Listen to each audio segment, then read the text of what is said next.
Hello.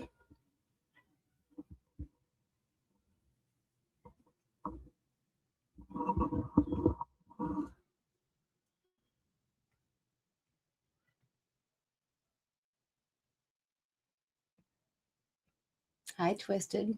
Hi, Greg. Hi, Dandy. Hi, Polynomial. I know Care For is here. Hi, Care For and Disney. And hi, Christine. And there are other people. Hey, Joshua. Good to see you.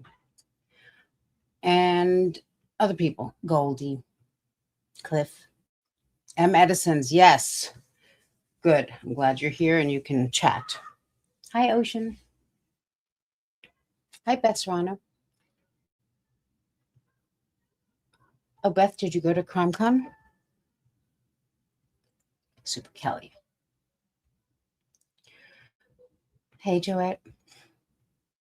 Hey, Rob. So I feel like it's been a lot longer than a week since I did the last live, but it's been a week. Okay. Hi, Judy. Hey, Charles. It's very hot here in New York City. I'm not happy about it. It's not a good heat, but the Knicks won last night after putting everyone through hell. Thank you, Joette. Hey, Patty. I thought of you, Joette, because I know you call me Blondie, and it's still blonde-ish, but I don't want to let you down. Hi, Nicole. I forgot to tell you I was going live. It's disgusting. Yeah, exactly. I hope you didn't have to go out. I did. I'm back. Hey, Rosie. I love North Carolina, but I'm sorry you're having a heat wave. Missouri, yeah, we're all gonna. Hey, olive oil. Thank you, Joette.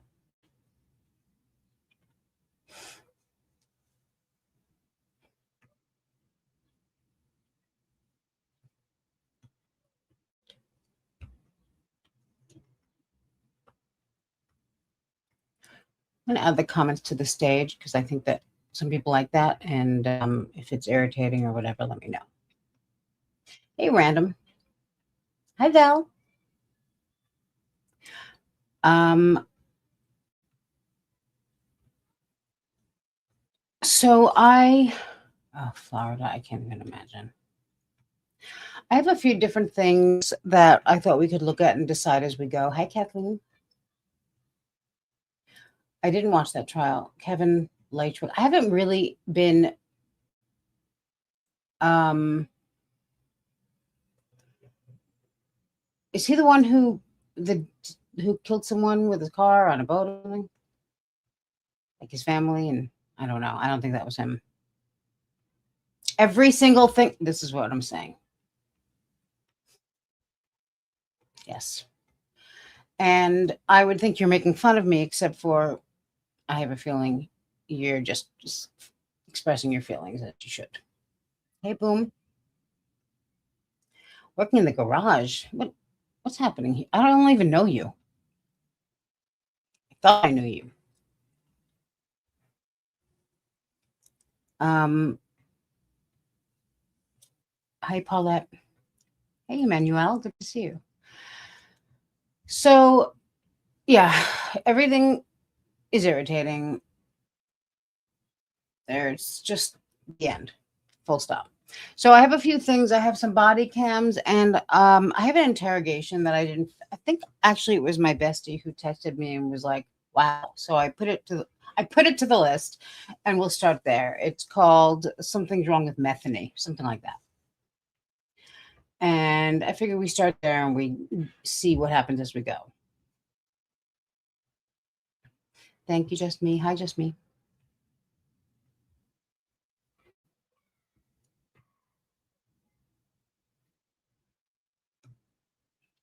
I'll have to check that out. It's over now, that trial, right?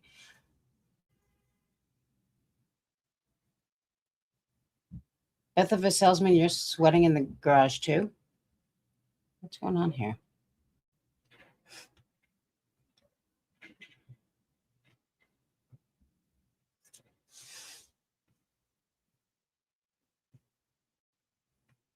All right, I'm going to put this on and then I'll just keep talking over it to irritate everyone so that truly everything is irritating. Why are you angry?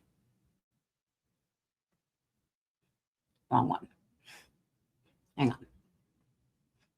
I forgot that I got a mic, by the way, in between last week and this week. I was like, oh shit, I got to set that up. I assume you can hear me. I have it further away from me, so I hope that's okay. You'll let me know. Or don't let me know. I mean, it's do whatever you want. Okay, Edison.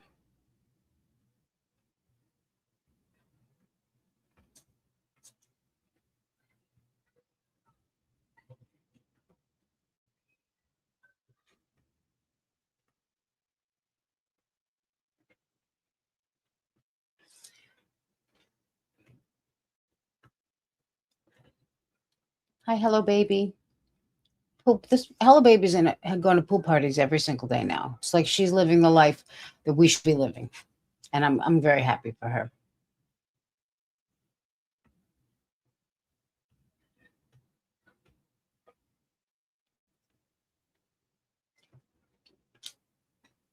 Well, it's like 91 degrees here, kitten, and here it doesn't feel like paradise, but New York hot is different than every other hot.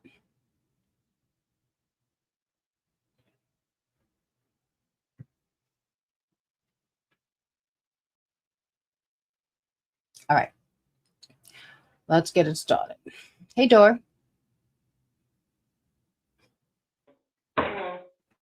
You'll let me know how the sound is and whatever. Anything, everything.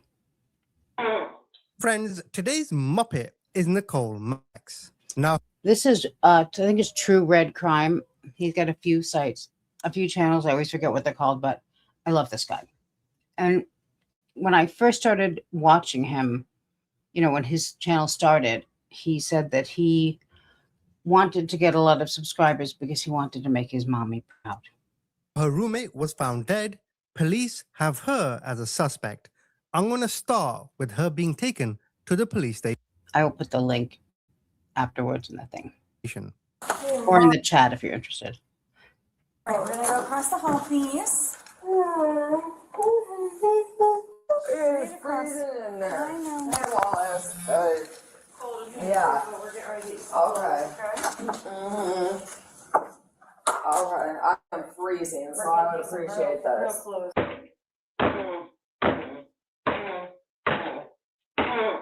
Friends, today's Muppet is Nicole Max. Now her roommate was found dead. Police have her as a suspect. I'm going to start with her being taken to the police station. All right, we're going to go across the hall, please.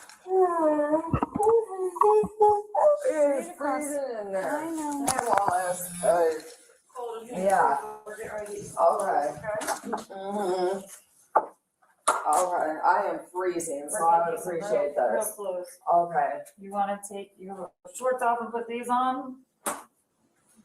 Are you watching these or No. are there evidence? They're evidence. Okay. And I'm gonna put them in this bag here. That's a nice shirt. Yes, ma'am. I don't know what it says. What's the Okay. shirt? I got the sunglasses. I don't know about I don't even Costa. have a Costa I shirt. don't know about Costa. Well, now you do. Yeah. I got Yeah, nice I like the sunglasses. butterfly. You saw I got the skull and the Yeah. butterfly right Mhm. here. Yeah, it's the blue-eyed butterfly. Right. That, yeah, that's my thing. Yeah, you got Yeah. it going on. Mm-hmm. All right. I don't know about Costa, but I'll find out maybe one day. Hey, Wallace. Hello. Where would you like for her to? Would you like her to wait here? Yep. All right. All right. And they were gonna find me some socks. What is that other officer's name? Roses? Joey? Yeah, I'm waiting on him. Okay, I'll let him know. So I know you were talking to Detective Rosas earlier. Yeah, he said he was gonna give me the paperwork. I don't really know what it was regarding. What kind of paperwork? He read me something. I don't know Okay. what it was. Okay, Yeah, all right. I don't recall. Okay, Uh, so, my understanding is early, and like I said, I got nothing to do today, so I'll be happy. I'll sit here and talk to you all day long. okay. But my understanding is earlier with, and maybe, I don't know why. I don't know exactly what happened, but at some point you said told Detective Rosas you didn't want to talk anymore? No, yeah, I didn't comprehend. Yep. So that's why I didn't feel comfortable talking, Okay. with how he was reading it. And Okay. so I need to, So finish what you're doing, and then yeah, I just need to wipe my eye, cause, Okay. I had the makeup on and stuff, you know. What happened to your eye? Oh, nothing, just a mascara and everything. Oh, okay. Yeah, just had a rough, I hate when night. mascara gets in my eye. Oh, yeah? Yeah. Yeah, nothing like horrific or Yep. anything, just, you know. All right. So I know early when you were talking to Detective Rosas, you guys were on the side of the road. You know, there's probably cars driving. It was whatever. Now that we're here, okay, we're having some coffee together. Yeah. All right. But like I said, I know you told Detective Rosas you didn't want to talk anymore. Maybe you wanted you wanted an attorney, but you just said maybe you didn't comprehend what he was saying. Yeah, we So- did talk, Okay, and, So like I said, I'll be happy to sit with you and talk to you and explain everything to you. When I opened the door, I was just going to explain to you what was going on, and you said you wanted to talk to me. Is that correct? I just want to listen, because I don't Okay. recall what's going on. All right. So I have no idea really, but, Okay. yeah, so I want him to repeat it to me. yep. When he picked me up, I wasn't. He pissed you off? No, he, picked me up. Oh, okay. From, Okay. you know, like he drove on the side of the road or I something, got you. and then Okay. all the cops, like you said, all the cops coming in, and I'm looking around Okay. like this, like, All I right. have no clue what's going on right now. Well, like I said, I will be happy to talk to Okay. you all day long. I'll explain everything to you. Yeah. You know what I mean? This is obviously, I think this is a better setting to have Okay. a discussion. Oh, Dave, you said you were gonna take these off. No, those can't come off. Oh, that's why. They're more comfortable. There. Okay. But because you're being cooperative now, you know, So you guys just arrest me, it's not an investigation. let me explain that to you. Okay. But because earlier you mentioned to Detective Rosas that you wanted an attorney, have you ever been arrested before? Yeah, but not real, no, like not for anything. Nothing crazy? No, not to where like we had to do that. Okay. I don't even know what All this is consisting of. Okay, are you familiar with your constitutional rights or your Miranda rights? No. Okay, No, okay, so I do remember a Yeah. problem there. Okay, because I do have post-traumatic stress, and actually I've had driver's license issues, and then I also had assault and battery dropped down to a misdemeanor. okay. So but- obviously, whenever you're talking to the police in certain situations, there are some things that we have to inform you of your rights. So I'm gonna read, Okay. so I'm gonna read them to you, okay? Okay. All right. So Nicole, you have the right to remain silent, Mhm. and anything you say may be used as evidence against you. You have a right to Okay, see, yeah, the right to remain silent, Yep. and what to be used against me? anything that you say can be used as evidence against you. Oh, okay. All right. You have a I'm right. just saying, Yep. You understand that? The evidence can be used against you. Yeah. I'm But not gonna agree with that, because I don't know what evidence is being used against I know me. what I'm saying is, say right now, if you were to tell me that you killed JFK, that could be used. I would never say anything Right, like that, I but- would like that example. Yeah, or if you said you stole, a candy bar from Wawa. I'm not a crazy person, so I don't see that happen. Okay, very good. Okay, All right. I think. Nicole, you also have a right to an attorney and have him or her with you now or at any time during questioning. Okay. If you cannot afford an attorney, one will be appointed to represent you. Okay? If at any time you wish to stop talking, like we're talking now, if at any time you wish to stop talking or have an attorney present, all questioning will be stopped at your request. Does that make sense? You know what I mean? A little bit, yeah, so at my request, it Yep. can be. Say, Yeah, if anything, if somebody requested something, it can be stopped Yep. or what. absolutely. Okay, so So, I have an understanding. Do you of that. understand those rights that I trade you? Do you understand them?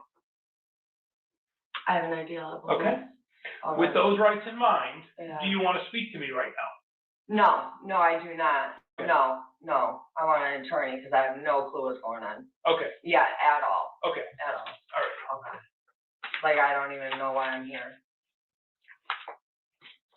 Yeah, like, that's what I'm saying, I have no clue why I'm even here. So, I don't recall. And, okay, so, what was his name? Because I do have post-traumatic stress, but the thing is, what is his name? He was, I believe he was I don't recall his name, but, Joey? Joey, maybe it was Joey. Yeah, Joey, possibly. He, even had me ask his name back again, you know? And with that, we talked for quite a bit, you know, and we went back and forth, and he just said that, he came back, he left the scene and then came back like twice or something, where he pulled up and everything. So I believe it was Joey who read me my rights. Yep. Okay, so yeah, him. And he's like, do you remember my name? And I was like, yeah, it's Joey, you know? So that's what that was about. Yeah, so that's it. So I'm glad that we got that covered and taken care of. Yep. All right, cool. What does your tattoo on your neck say? Oh, it's just, some things that I wouldn't like to talk about. Yeah. Okay. Yeah, just some old biker stuff. Yeah. And then with that, I look like a hot mess. Like I said, I was walking. You saw the clothes I was in when they picked me up. I'm like, yeah. So I was kind of out there a little bit. So, but, all right, good that we talked. Okay. What else do you want to talk about? Uh, But anything that's regarding this, I need an attorney. I don't know how to go about an attorney. I don't know. I've never been in trouble with the law with one. I don't have a job right now. I would like an attorney that I have talked to you about this, or the investigator. No, well, like I said, an attorney will be provided to you. Okay, I would like one that I can get one that's a paid one, possibly, not a state appointed one. You know, I would like to have choices, but like I said, I have amendment funds, so I don't know how to go about this. You know, so that's it. But I don't want to say anything about anything because I don't know what's going on. Okay.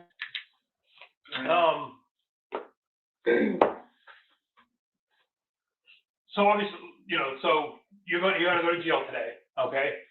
Okay, for what though? For tampering with evidence and tampering with evidence, and I believe resisting arrest. Okay. I never resist arrest, and I wasn't tampering with evidence. I don't even know what evidence would be here with me. Okay. So I don't recall. On a side note, like I said, we don't have to talk about that. I want to make sure you're okay. Looks like you have some scratches on your Yeah, I arm. have no clue what I'm here for. Yeah. Yeah, I do have a lot of things on my body and arms and stuff like that. So, these are self-made. Okay. I did these to myself. Okay. I've been.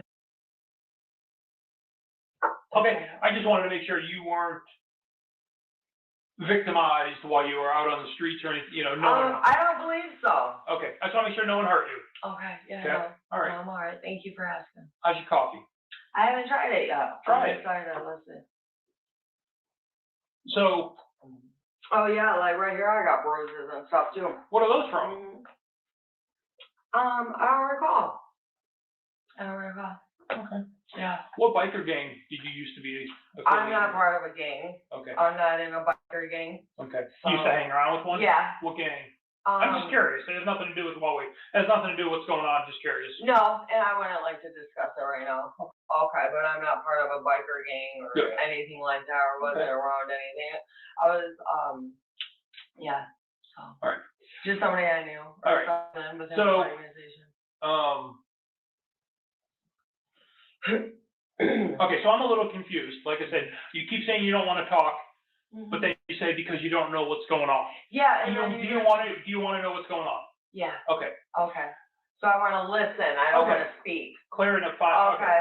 So the gentleman that you live with, Michael, what do you know? What do you call him? Michael, Mike? Mike, we don't talk very much. We talk only a little bit here and there. Okay. Yeah. All right. So he was, at some point last night, he was murdered. Oh, okay. Okay? Well, what does that have to do with those charges that you just said? I didn't know anything about this. Okay. This first time I heard anything. And like, that's why I looked at the wall, like, okay, really? But, you said two other charges. You said tampering with evidence and then something else. resisting arrest. I didn't resist arrest. That lady was mean to me. Who? That's where these came from. Who? Look at this, that lady, I don't know, she was a police officer from Holly Oh, Hill. Holly Hill She was officer. pretty, she just looked like this, and I'm like, oh, okay, you know, like what? And the other officer was there, let me think, Wallace was there was a little issue. Was he nice to you? Yeah, He- Wallace was, he Yeah. was.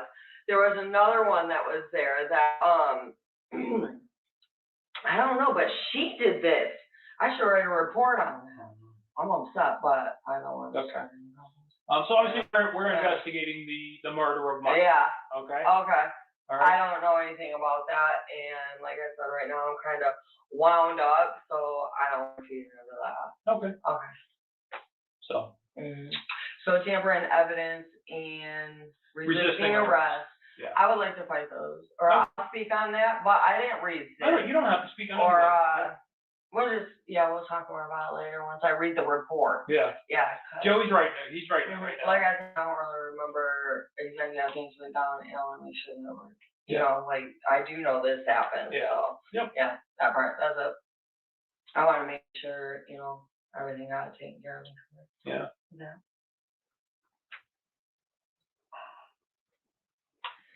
So now that you understand what's going on, I'm just, like I said, I'm a little confused because you. Me too, you me too, know, I'm good, still a little excellent. confused, like I said, Alright. my brain kind of waddles, I Yeah. have post-traumatic stress,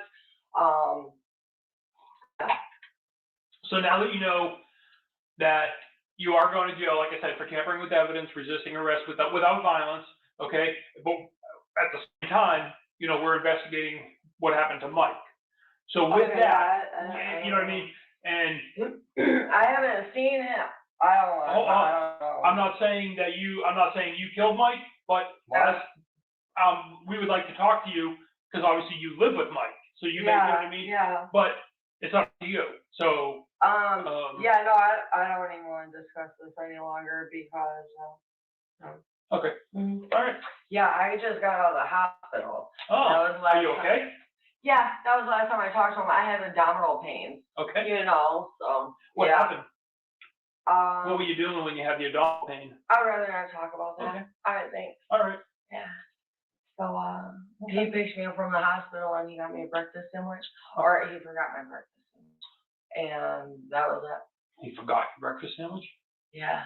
I was like, I had to think about it, but no, I got me a breakfast sandwich at the cafeteria, which I feel like that sometimes. Right. But yeah. Everything okay at the hospital? I mean. Yeah, I'm good. Okay. No complaints. Gabe, I smoke cigarettes. I don't. Is there, oh, you don't, does anybody here smoke one? Am I able to have one? But I'm under arrest right now. You are. Okay. Yeah. And then I have to go where after this? Jail. Just jail? Uh-huh. Okay, I thought, is this an investigation? Yes. This is an investigation part, okay. All right, Yes. we're good. Yep. All right, We're good? yeah, I don't want to speak anymore, Dave. Okay. All right, cool. Cool. Thanks. Thanks for the coffee too. No problem. Electric chair. So you're from Daytona? No. Massachusetts. Oh, okay. Where are you from? Michigan originally, yeah.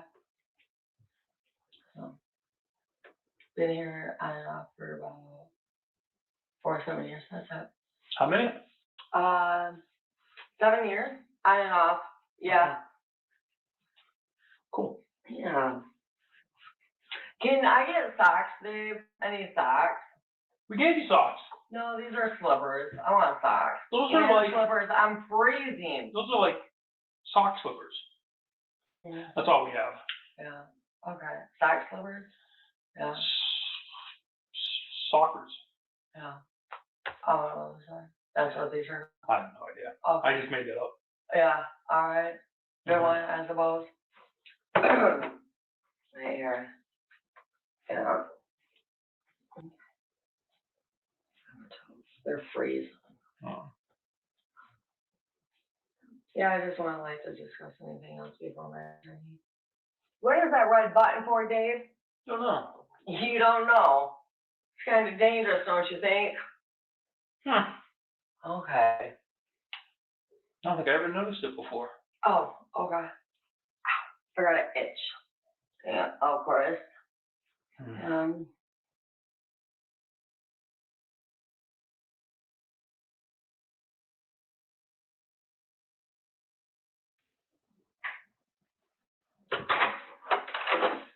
All right, Nicole, you need anything else? No. Okay. All right. We're gonna have a couple officers walk you downstairs, get you up, and then get you to the jail. Okay? May I have another coffee before then? Because when I get there, I can't have anything. Yeah. So what can I have before I get there? Nothing. We usually don't give coffee, but we just kind of made an exception. But there's no. No, I appreciate it. There's more coffee. Yeah, I drank it. I had the last cup. Yeah. All right. So we'll like I said, have a couple officers walk you down and get you out to the jail and all that good stuff. Okay? Yeah, if I can just have a moment, that'd be fine. Okay. All right. Yeah, I would like to well, actually, I need to talk to Detective. Joey? Yeah, Joey, because he has my papers and I haven't read my report. So no, I'm not comfortable going to jail yet because I don't know my stuff. What I don't stuff? know what's going on. He was supposed to bring me a copy of my report. Okay. Yeah. All right. Well, we can't really talk to you anymore because you keep saying you want an attorney. Oh, but he wrote. I can't read my report. You'll get a copy of the report after you go to court. I don't understand what I'm going to jail for. So I've told you tampering with evidence. Okay. Tampering with evidence and resisting arrest without violence. Okay. The tampering with evidence. Do you want me to explain it to you? I suppose I'll wait. Okay. Or you can explain it to me. Okay. So you were informed when you were stopped up by the Crystals. You were stopped by a Daytona Beach officer and then you were detained by the Holly Hill officer. You were informed that we were conducting an investigation and we were getting a search warrant to take certain things of evidence from you, such as a swab of your mouth, fingerprints, scrapings. You had some blood on. We were swabbing, okay? Because obviously you're a person of interest in the homicide of Mike. So you were told that you were being detained pending the us obtaining a search warrant for those items. At that point, you told Officer Pittman that you were thirsty. She gave you her own drink, a Mountain Dew. Yeah, I was so. You were very thirsty, right? Yet you dumped that over your body. You said one more drink. I'm not done. Oh. Doing She's shit. doing that shit on purpose. What? Whatever. Fuck. Which to us was pretty clear that you were trying to destroy any evidence that was on you. Oh, That's the no, tampering. I was so hot. Okay. Maybe that's what that was about, where she thought I was resisting. I wasn't resisting, and you guys have my clothing. Yep. Yeah. So that's where the tampering with evidence charge comes. You were told to stop and you didn't, and that's the resisting part. Okay. So you were obviously doing things to I don't recall that part, but with the soda, I remember that. But my temperature body, I just felt so hot. I was like, I gotta pour this on me, most definitely. You know? Yeah. Well, most people when they're hot, they don't pour soda over them. Oh, it was so cold. Well, they were making me get rid of it. I don't recall what happened. It's on the video. So obviously, so you were interfering with our investigation in the murder of Mike. So that's what you're going to jail for. Okay. All right. So when you go out to the jail,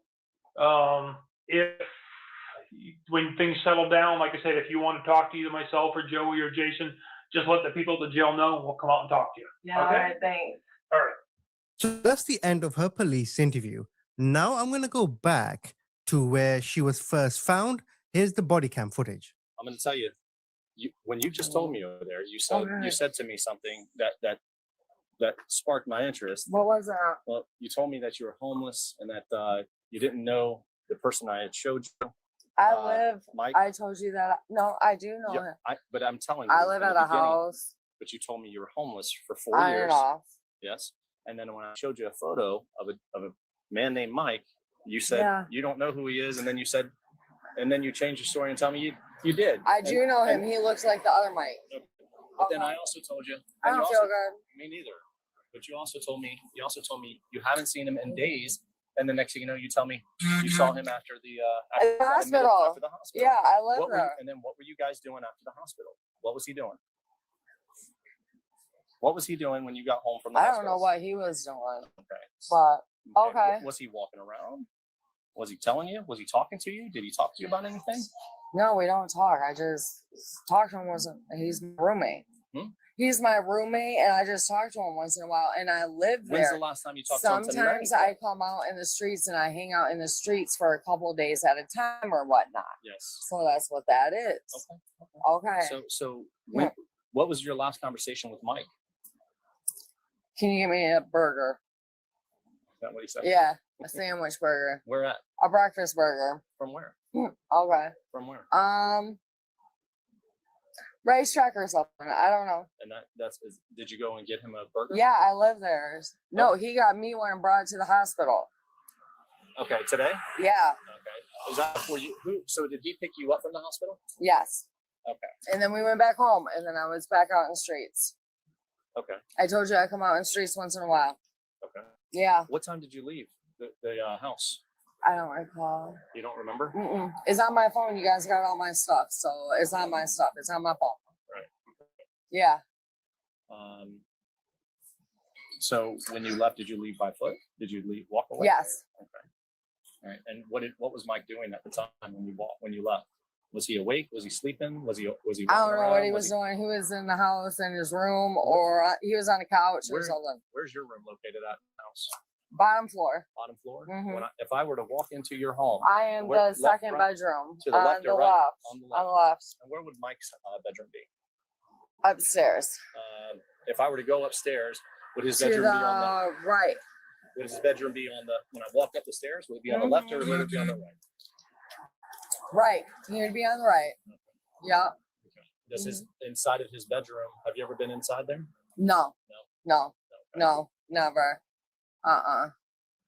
No. I've never been in his room. Never been into his room. I barely go upstairs. Okay, you barely go. Did you go upstairs tonight? No. I have some spiders up there I fed them, so it's probably like during the daytime. So you don't go up there, but now you're saying you do go up there to feed the spiders? Yeah, I have a room upstairs and I have a room downstairs. I have a room upstairs with 3 spiders. And then I had exercise.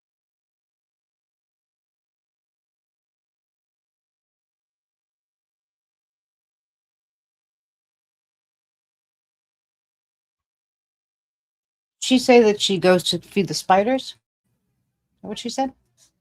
That's what I heard.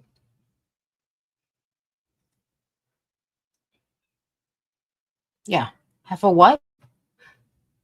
I mean, she doesn't have enough going on this one. She's got to feed spiders now. Really?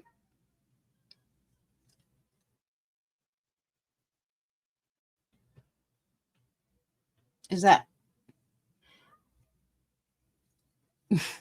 that a fancy way of saying you have bed bugs? I don't understand.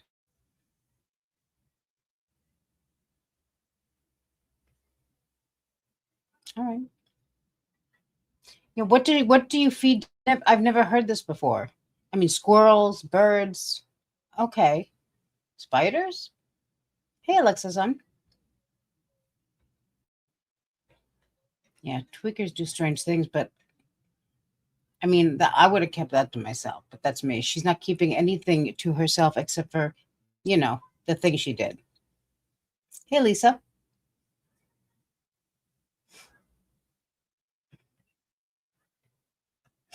Maybe from Michigan, but she's all Florida now. Michigan is also no slouch in the true crime department, I gotta say. Stuff in there. What kind of spiders? Tarantulas. Oh, Yeah. they're actually pretty good. All right. What do you feed them? Tarantulas? Crickets Zero. and water. So yeah. Asked and So that's answered. what that Did you feed them was. today at least? No, I haven't fed them in a while. I gave them water. Oh my God. You Yeah. gave them water today? Yeah. Ow, my feet are hurting. Can we back up a little bit? Or just hurting my foot? Because I don't have socks. So I tell you what. Here. Let's move How about this you? way. How about just come here? Come here. Just lean. No, you're not going. Here, just lean up here. Yeah. No. I'm not Come here. comfortable with that. Come here. I'm not comfortable You can with sit that. on here. I want to be right here. Oh. I'm not comfortable with that. Okay, come here. Come here. You're not going that close to the road. Okay, well, I'm not running. I said, come with me. But I don't want. I I agree, can't Lisa. run with my feet. Go back Okay. up on the curb there. Go back on the sidewalk. Okay. Flat over there. Yeah. However you, Nicole, whatever makes you feel The comfortable. sidewalk is the smoothest surface you get over there. You gave your tarantulas at least water time. Yeah, Okay. during the day. During the day. Yeah. Okay. That's after you. And my phone has everything that you're talking about on it. Like what? My information. What's the information I'm talking about? What is it? I don't know. You sure? Where was that? Stuff like that. My phone. Yeah. Yeah. What happened before you left, though? Nothing. Nothing. Yeah. Was it nighttime before you left? Was it nighttime or was it daytime before you left the house? Yeah. It was nighttime. It was nighttime. Yeah. Would you say was it around midnight? I have no clue. You have no I have no clue about that. well, It'd from, be on my phone so with the memory how did you and get- the time. how did you get from here to from your house to here? Foot. You walked. Yeah, I walked on foot. That's why my feet What- are hurting. Did you walk? How did you walk? Did you go to I went- Ridgewood? No. You did you cross over the tracks or anything like that? Okay, so I left. Mhm. I was at the hospital. He took me.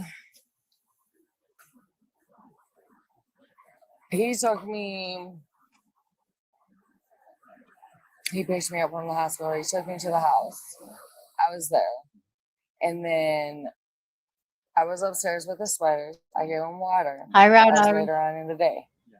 I cleaned my room earlier that day. Okay. And then after that, I came back out.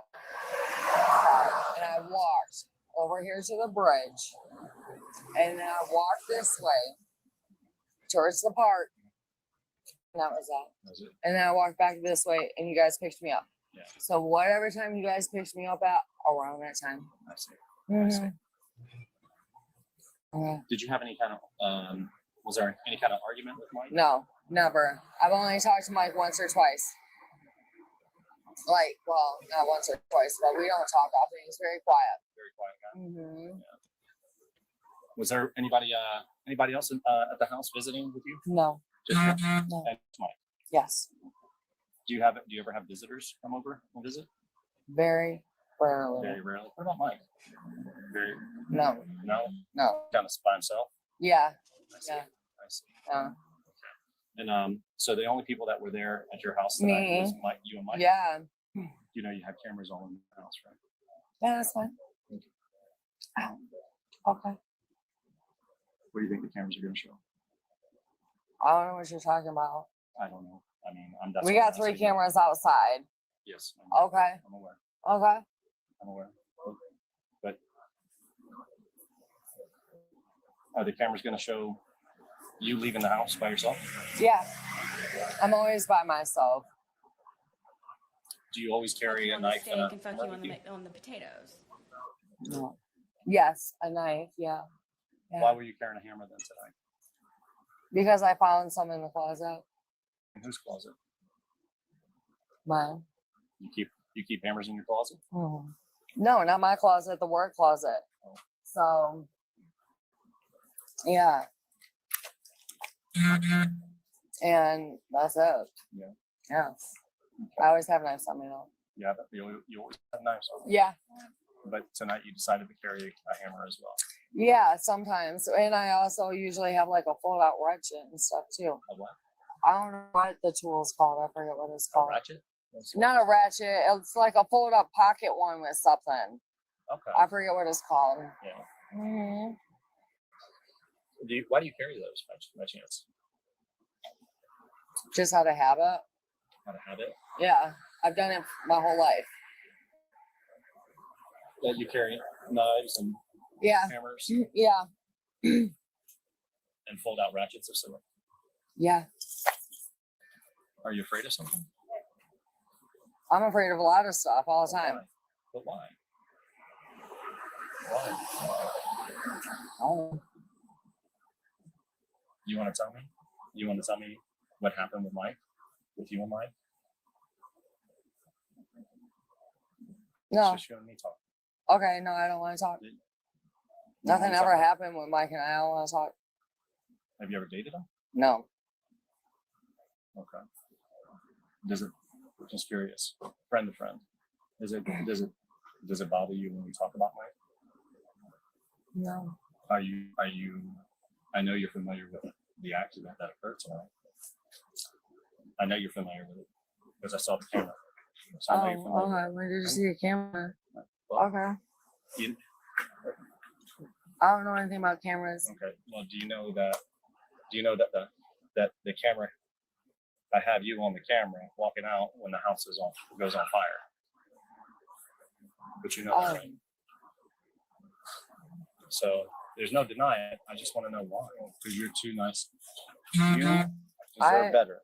Okay. You deserve better. Don't word it like if I had done a fire. Okay. I don't know with the fire. So you would have to show me footage. I don't know what you're talking about. So you don't know about the fire? Mm-mm. I don't know. Did you mean to start it? Did you mean? I'm gonna say I don't know what you're talking about. I don't want to talk. I'm not comfortable. Well, there was a small. Well, fire. I would have to see what you're talking There was about. a small fire in the house. Okay, I don't know what you're talking about. Well, but you gotta help me understand because remember, Nicole. Are you taking first- me out? My fault. I don't want to speak unless I have an attorney. Okay. Okay. I don't know what you're talking about. So after that interview, I think she was released from jail. And then a month later, police picked her up after a warrant. Now, watch this. They're going to troll her so hard.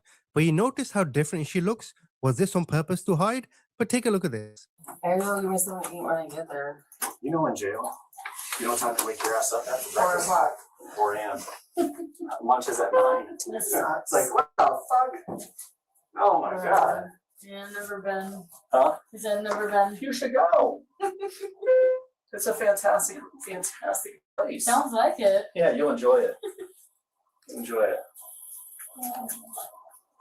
Would you like to spend your rest of your life there? No. Either way. I don't get to eat until 4 o'clock. So let me summarize this case. The Daytona Fire Department received a call to go to Clark Street. They knew of an activated fire alarm. Now, when the crew arrived, they immediately noticed smoke coming from both floors. The front door was unlocked. So then the firefighters went in. Now, in the first bedroom on the left side of the hallway, they discovered a man lying on the floor. There was blood near his head. And then they realized, well, something more is going on. This isn't just a fire. And unfortunately, 20 minutes after the firefighters got there, he would be identified as 79-year-old Michael Cerasoli. They looked at Michael's body, and he had multiple puncture wounds across his torso. This is consistent with being stabbed by a bladed weapon. But the violence didn't stop there. His head showed signs of blunt force trauma, indicating he had been struck repeatedly with a heavy object. Now, for police, blood evidence told much of the story. There was a trail of blood that led from outside the residence up the stairs and into the second floor bedroom where Michael had been found. Near the bed, police discovered a large pool of blood, suggesting this is where the primary attack occurred. Now, the blood patterns indicated Michael had been assaulted in his bedroom, and then he tried to escape, but he had been prevented from doing so. Investigators then found multiple knives of varying sizes and hammers, even golf clubs, in the house. It seems they had been used in the attack. The presence of so many weapons suggested a frenzied, sustained assault. Metheny, what the hell is wrong with you? But then, to police, it seemed that the suspect, they didn't know his Metheny at the time, but the suspect deliberately started a fire so they could obscure the true cause of the death. When police looked at the house, there had been prior incidents. There was a domestic violence call in April 2022 when Nicole and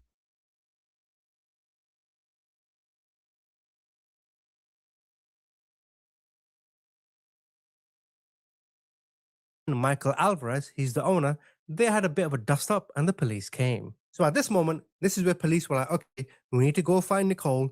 And that's when they patrolled the streets and they found her. And that's where the body cam. What I said was, now that I see this, I remember seeing this part of it a while ago.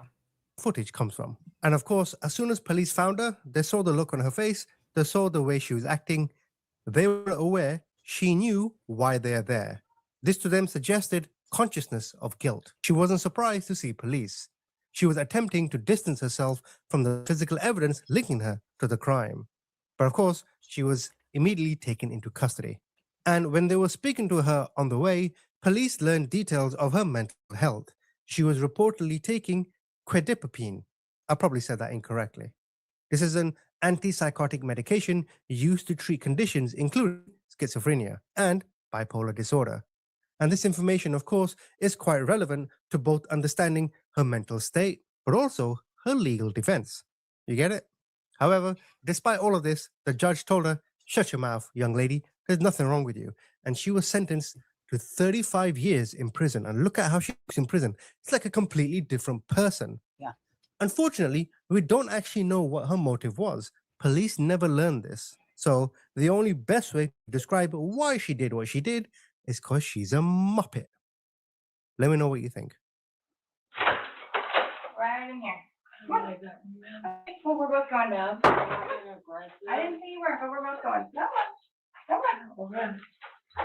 come see me.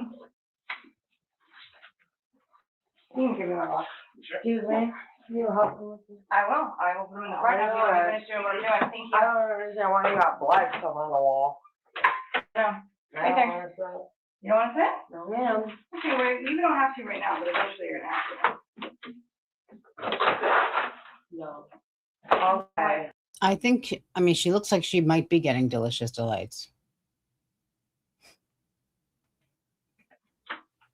Yes, ma'am. Thank you.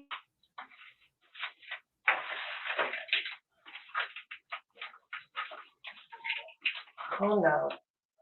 I'm telling myself, you're okay, you're okay.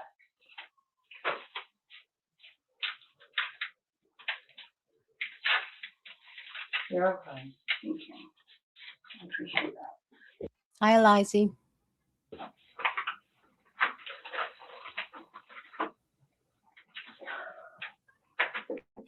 So I do need to swab a couple more spots on your leg. So would you rather stand or sit? Stand. Okay. Try and stand as still or Where did stand. you touch you? Huh? My toe. No, I don't. Okay, I can calm down. Detective Rose has relayed that take as long as you need to Okay. get your powers. Perfect. Need me for anything else? I do not. I appreciate you very much.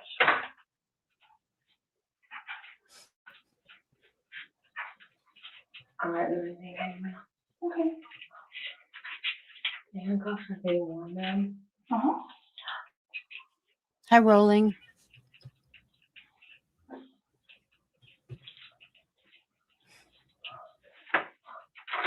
Alright, look, Back up a but little I'm bit. not touching you. I know. But I told you you could stand, but I told you to stand still. I'll show you. Oh, they're itchy. Okay, don't take those off, please. Why, ma'am? Because I don't want you to be naked with me. You don't like that? No, I don't.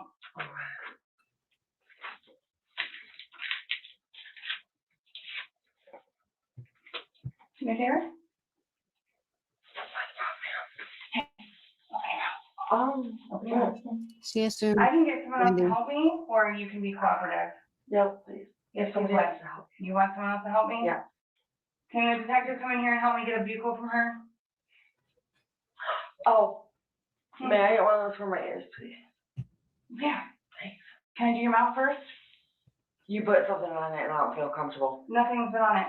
I don't Do you want me feel to open a new one? comfortable. I'll give you one for your ears if you let me do your mouth. See, brand new. Okay, I'll do it. No, I did the mouth. No. Yes, Why do we have to do that? What is that Good. for? part of my processing. Okay. Your mouth. Ah. Okay. Other side. Uh-huh. Thank you. You ready to sit down yet? No. Can I have one for my ears, please? When I'm finished. Do your ear hurt? Do your ear hurt? Yeah, everything hurts. Everything hurts. Can you get some more gloves, please? Yes, ma'am. Ow, you cut me. No, I don't have anything to touch you. Oh, okay.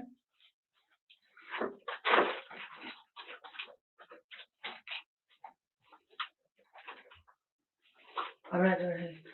You want to do anything? Nope. Why? Because I have my parents with me, and because his sisters with me. Honey, Please. Why? Please.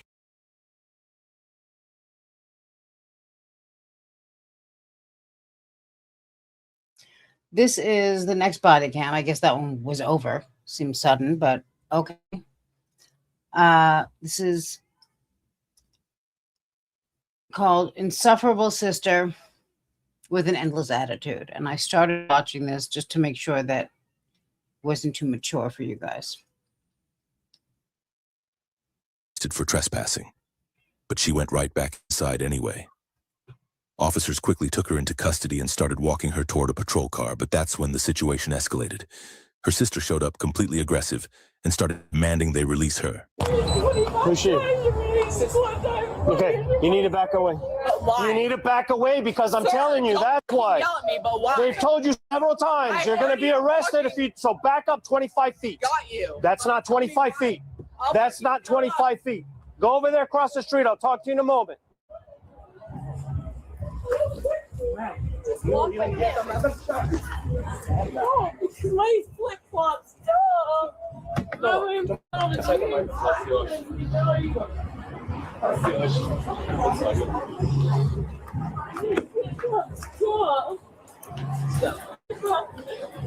Sit down.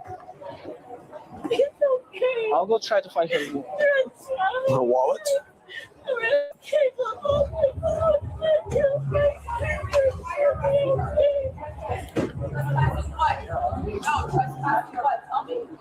me, sir, why you are arrested for trespassing? For what? From Riggs. She told me 5 times. Yes. They never told her to leave. They never told her. I'm gonna talk to you. Sir, Okay. no, I'm telling you, she This never is told her to her leave. purse. Is that her purse? Yes, it is my. Can I This have is her purse. No, but why? If Sir, it's her, stop. Stop. Stop. Oh my God! Stop. Stop. Stop moving. I told you I'd talk to you in a minute. No. Hold on. Hold on. Take. I got it. Take it. Take the fucking hands off me! Stop. Take the fucking hands off me now! Relax. No!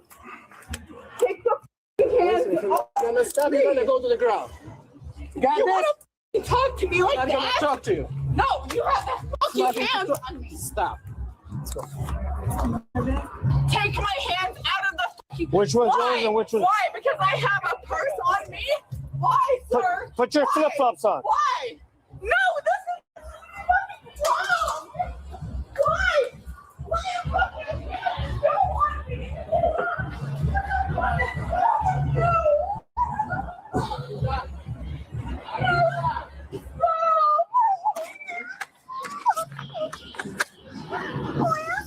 So sure.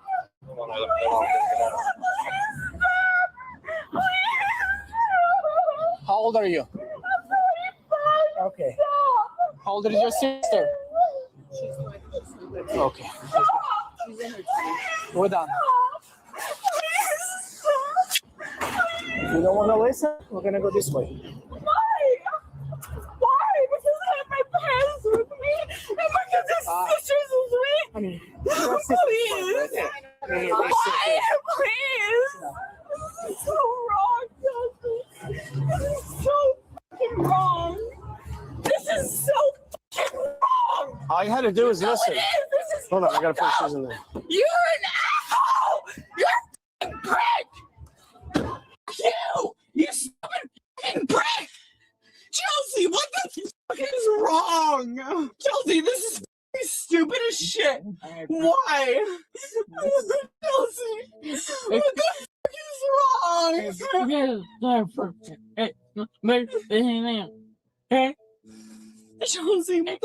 is wrong?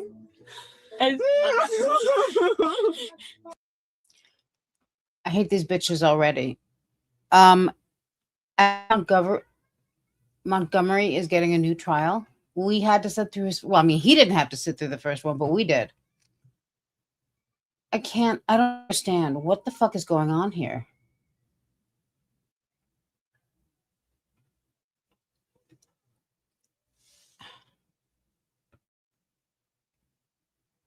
What a nightmare. It's not my fault. This is us. What the f is wrong? Leave us alone, you stupid pricks! What the f did we do, you stupid? No! You stupid bitch! What the f did we do? Tell me right now! Oh, Mom, please. You stuck over upside down, and that's what got us arrested. I'm so sorry. I can't believe so I made this. Let me out of here! I don't fucking look in here! Stop! Stop! Why the fuck am I arrested? Tell me why I'm arrested, bitch! No! I'm telling him why I'm fucking arrested. Stop! Why? Why? Sir, please tell us why we're fucking arrested! Stop! You stupid ass mother prick! Yeah, you stupid fucking idiot! I know you can hear me! Jesus. You're stupid as fuck! You wanna mess with us? Please! Please! You idiot!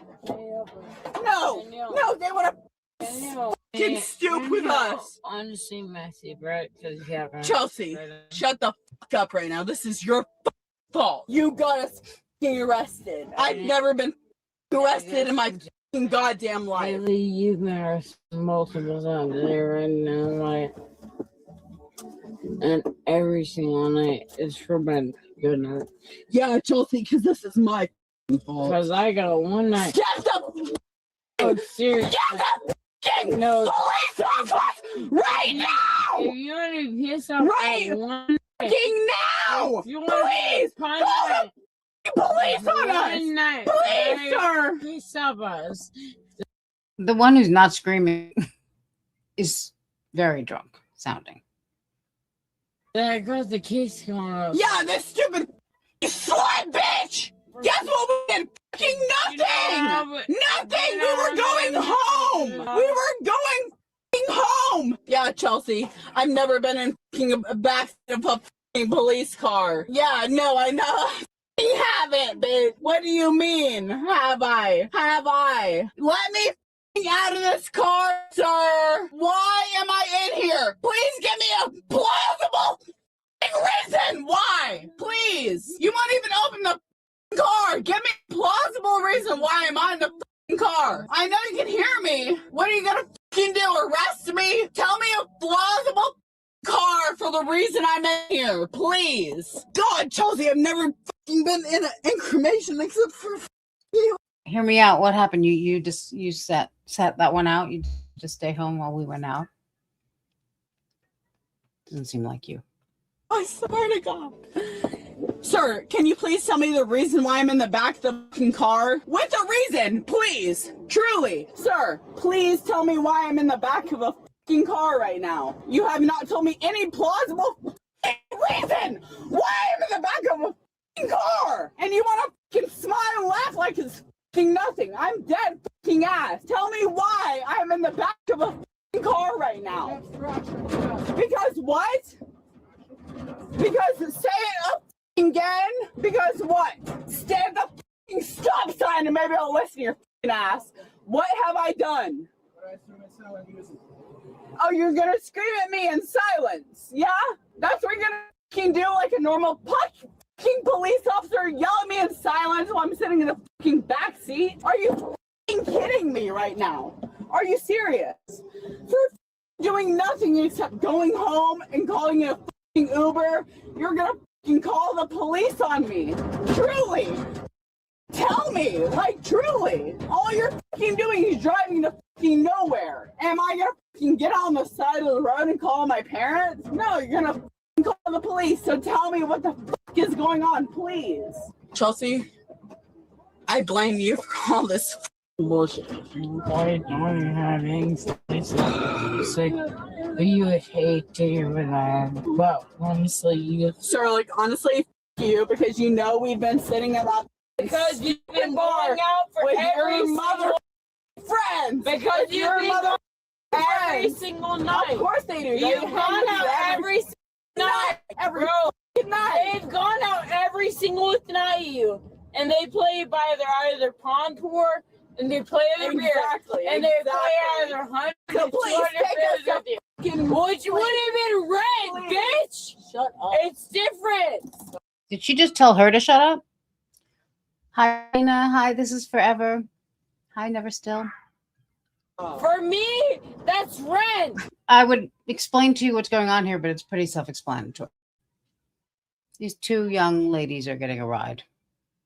You don't see me playing games like that because that's rent for me. And this is you just flying through the f***ing streets because I know how bad you're f***ing flying around. I track the f***ing GPS, bitch. Always. I have a Just fucking leave me GPS. out. I still Always. have rent. Please f***ing I fling still me. have rent. Please. I always have a Please. man. Please. Let's Go ahead and fly me out. Do Go it. and Drinking. fly me out. I have me. Let us have ask for you. rent. I still have May rent, and I still have June rent, and I still have July rent. Yeah, get Up to this that bitch is fucking bench. Oh yeah, he's too worried about the f***ing dick he's about to suck. Stupid ass bitch. That's exactly what it's about. Like that. No, that's So exactly you what instead it's of talking paying about. rent because that's what you do instead of Yeah, understanding exactly. finances. Guess what? Like a 6-year-old woman. You Times in a backseat. No, of you don't car. understand But you what's want to be a f***ing asshole for No, no reason. No, you for no understand reason. what's Let us that. out of this f***ing car. Guess what? You get no. You would charges. understand You're like f***ing for asshole. having That's what it back is. on your And rent. guess what? Guess what? My stepdad is a rich mother. He's gonna take you to the f***ing grave, bitch. The f***ing grave. Have fun there. Have fun with nothing, because that's what it's gonna It's be. not You gonna prick be ass me, bitch. And that's unfortunately. not a f***ing joke. That's not That's gonna not a unfortunately joke. be on me. Because he loves us down That's fucking not bad. gonna be So me. you let us out here. You let us out f***ing nowhere. Because You he stupid idiot. recognizes what you're doing So stupid. You idiot. He's You let gonna us out now, or you let us fucking You out don't never. do shit with money. You don't. All right, guess what? You He's don't. got You're racks on 25 fucking and you racks on racks, and I'm you will 22, never I see don't. that shit. No, it's serious. Seriously, we would walk home right Seriously. now. You're- No situation. No you're 22 situation and at you all. don't. I'm 22 and I don't. Sir, we would I'm fucking understanding. leave you, but I please, understand more please, money is. drive I us understand to more money Shut than you can actually imagine, Haley. of course. You could fucking more money than imagine, you bro. could even fucking imagine having by No, the fact that you seriously. could just lock us at home, whatever. The fact that you could have $1,000 right now, if you drove us home. Because what? To pay your own rent, but you're No. 25? You're 25 year old. Loser. You're Go ahead and 25 years old paying no Stupid rent. fucking idiot. Why the fuck would I Go- expect you go to pay ahead. nothing? Go fucking ahead. Why would I expect you to pay nothing anyways? Go fucking Why ahead. would I expect you to pay nothing anyways? Seriously. Go Even fucking if I ahead, was sir. 25 and I won the Please. lottery, why would I be 25 years old expecting you to pay nothing anyways? Yet you're doing that. Because what? Because you pay Mountain for the bars and you go out to go on with Donovan, a balls old baddie motherfucker, lady motherfucker, and you do nothing and you have no money. Trust me. If you paid what you did for the bars for what you did for Bob, you have That's crazy. You would have an extra The fact you could $400. have Trust me. Hey, take us to the police officer right now, please, sir. Take us to the f***ing police officer. I'm calling the fucking cops. I have my phone in my hand right now. Call the fucking police. I'm getting the fuck away from you, psycho ass bitch. no, seriously, please police me from a motherfucker. And look at him. He's looking like a fucking psycho ass freak in the fucking mirror. Psycho ass turn us. Hell, we're looking at you. We're not looking at me. No, I'm looking. We're looking at you. I've got $3,000 in my bank account. I can turn over anytime if I need to. What are you looking to? What are you looking to? $1,000 when you're meant to spend 3,000 and you're gonna cry? Cry, sure, cry. As you're supposed to go spend $10,000 and you meant to go to the bar every night, spend 2,000. Cry, sure, cry. No, cry. I'm not gonna be with you. Cry, seriously, cry. Cause you're not gonna be with me at all. Cry, seriously. You can fool me as much as long on my birthday. I don't give a fuck. Trust me, bitch. Ow! Let go of me. You can bite me as much as I want to. Please let us go. What is wrong with you? It's not let us go. It's let you go. You're the only person who doesn't give a fuck about how much you owe Bob. It's Who's Bob? And why are they making this so much more difficult for themselves? me. I pay Bob everything. I pay Bob everything. You're lying. It's a scary number, sure. Haley. Oh my god, it's so scary. And you're gonna beg me for a get the off of me. Get the off of me. Why don't you space it like a fucking adult and realize, oh my god, I don't have what I need to. Holy not just buy me what I need to for my need to money. Let me go. So I'm not getting you. I'm not giving you any more money. I'm really scared.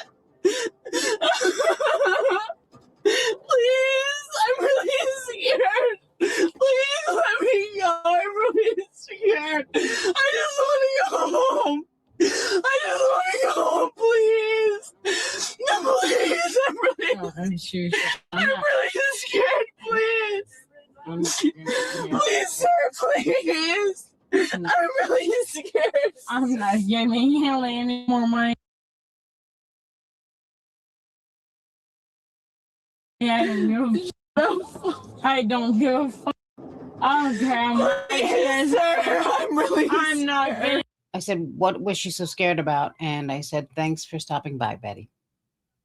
Mad at me anymore. I swear to God, I'm not. I don't care how mad she is. I'll bet she. I'm really scared.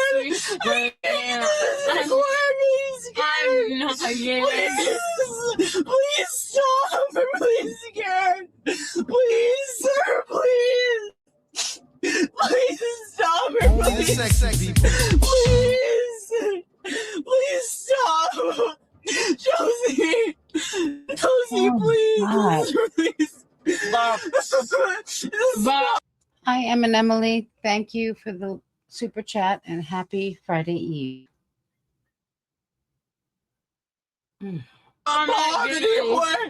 Bob, I'm literally getting ghosts because of you. All time, I have $4,000 in my bank account. Able to pay you out, and I have $4,000 in my bank account. And I'm holding on to boy. And I'm holding on to bank account. It's not funny. It's not funny. You got one sister, and one sister. So I want to be let out the fucking head. And I want to be let one sister go. And for the reason, I'm serious. Because one sister has what she needs you to go. If she has one sister, what she owes you. And she has one sister, what she owes.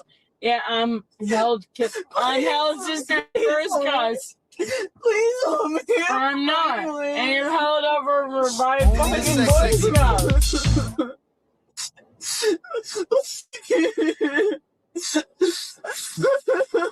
And you got one sister who's a fucking dumbass who doesn't know how to use her sister on anything but bars and uses. And you got one sister. I don't even know what they're saying. I mean, they're not making a very good argument. Thank you, Teresa. I think A lot of us needed this tonight and also didn't know it. I mean, who would have thought we needed this? But here we are. I don't know how you can. This is like a puppet show. It's like, how do you even? How is this even happening? Sister who used her suicide, who used her sisters on only bars and school. Please let me go. And yet you got both of us in school cuts. Fuck you on the steak It's and fuck not you on funny, the Bob. potatoes. You've got to understand how separation Please from let me go, please. Please. No. Please let me go. I can't get the handcuffs off. Please. Where the Why the f would you be able to pull handcuffs out, Haley? You haven't paid shit, and you haven't done shit. Why the f would you be?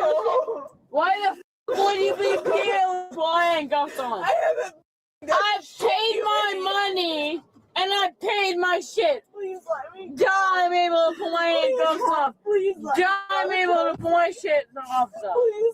Please let me go. And you're sitting there, I'm able to pull my handcuffs. Bitch. Because what? Handcuffs? Because you think you're able to? You're not able to anything. Fun fact, you're not able to anything. You're not. You're not. You have to work through it. You stupid idiot. No, because not at me. Why? Work Please for let it. me out of Work it. for it. Maybe you'll be able to work for it. You see, my separation Let me go. from she goes, yeah, I'm held sister in first class. Please let me out. I'm not. And you're held over by fucking Boy Scouts.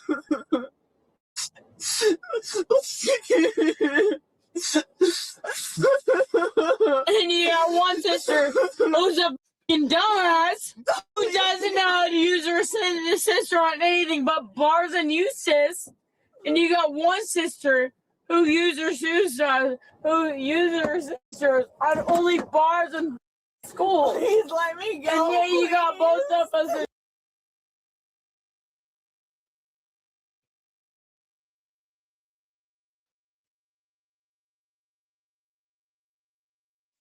school cuts.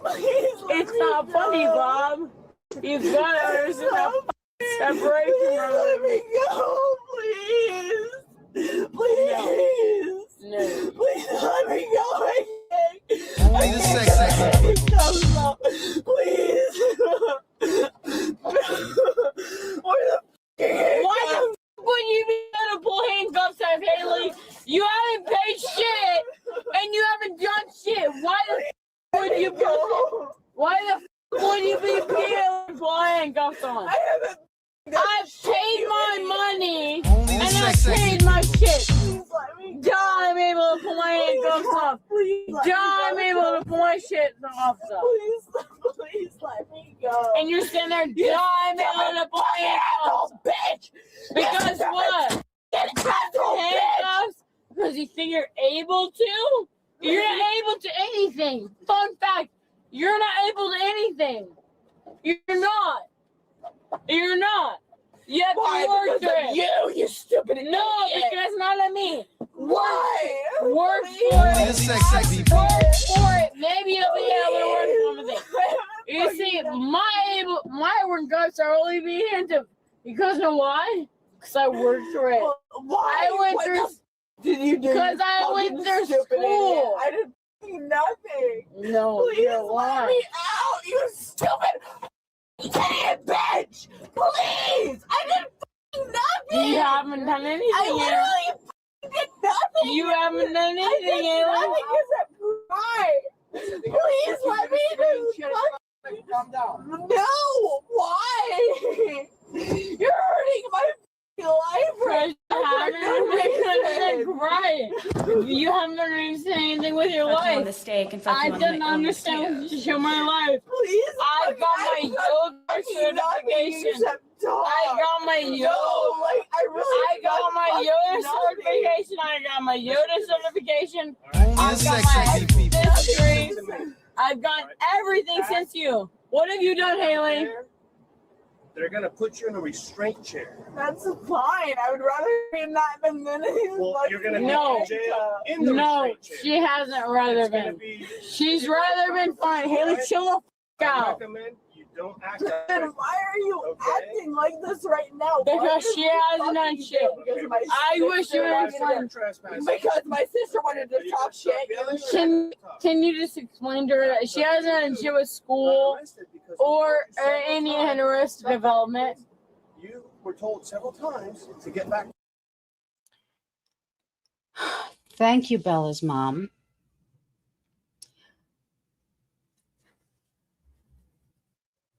It's better at keeping me sober than AA. Absolutely. I mean, this, although I kind of also need a drink. And thank you for the story. Hear me out. And the money. I actually got this drunk when I was 22, but it was after an entire fifth of SoCo 100. I don't know what that is. But I'm sure it's pretty hardcore.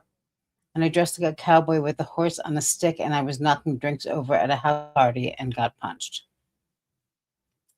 Sounds like a nice evening. And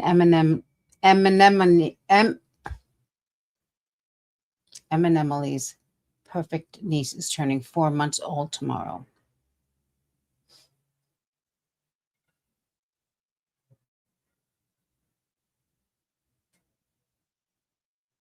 It's adorable.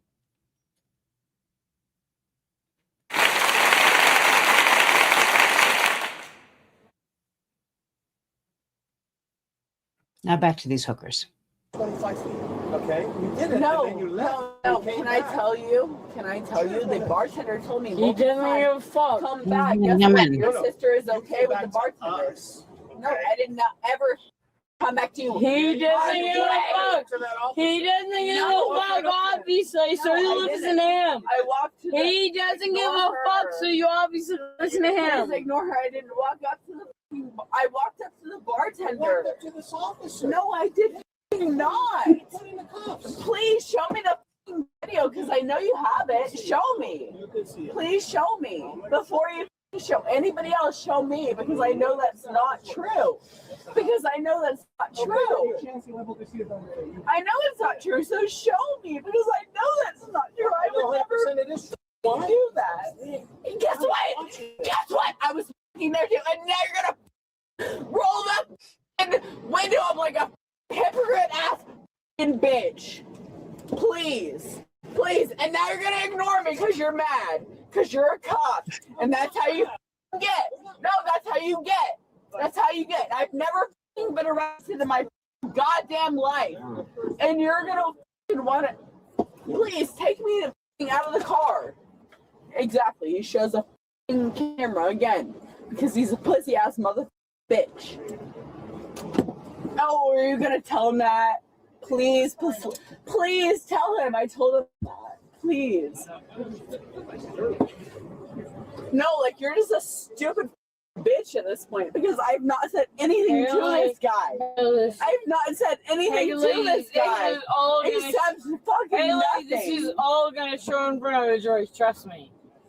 I know more than any of you. Take us to jail, please. Take us to I jail. know. I would rather be there than with you ass police officers because I know how you guys are. Please shut the fucking computer because I know how you guys are. All I want to do Apologize is to go him. home. Apologize to him. Say I'm sorry and I wish you. Say I'm sorry and I wish you will. Say I'm sorry and I wish you will. All I want to do is go home. Say I'm sorry and I wish you will. Trust me, it will help you in the court. It will help you in the court. Say I'm sorry and I wish you will. Trust me, Haley, I went to court. Say I'm sorry and I wish you will. Wish the card. And that guy, Wish the card down and I'm saying. asshole. Say I'm sorry and I wish you will. Say it. Stop. Say it. I'm serious.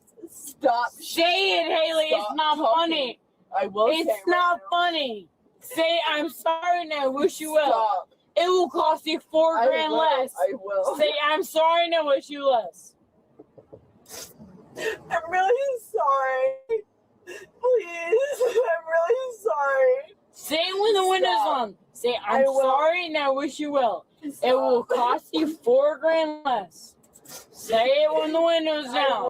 Say it when the window's down. Forever 21 is no longer, unfortunately, or fortunately, depending on how you feel about it. Well, stop, Chelsea.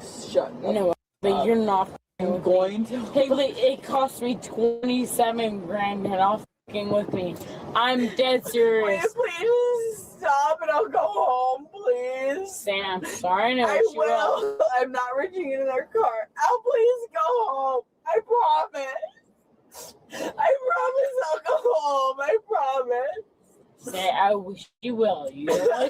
You don't wish them an apology that you accept. Will you please Say, wish you will. send me home? I promise I'll go home. I wish you will. I wish you will, please. I promise. Get it from both of them. I'm going home, please. Get it from both of them. Will you please just promise me?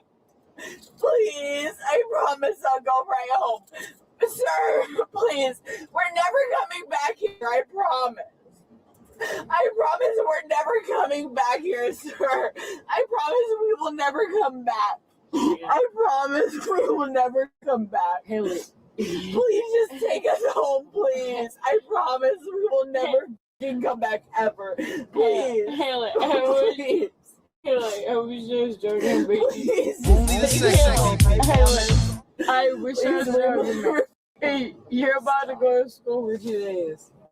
Please, I promise we will never go back. No. Please. You're about to go to school. I promise we will never come back ever. I promise. No, you're about to go to school for 2 days. In a moment to step out of the car. Okay. You're gonna step out, and you're gonna step to your right, and you're gonna face. Can you take these cuffs off my hand? Yeah, whatever voluntary test, I swear they do. I will fucking take Pay it. the fuck attention. Pay attention, bro. Step out. Okay, I have to unlock myself. I'm serious. Thank you. I swear to God, if you don't pay attention, you're.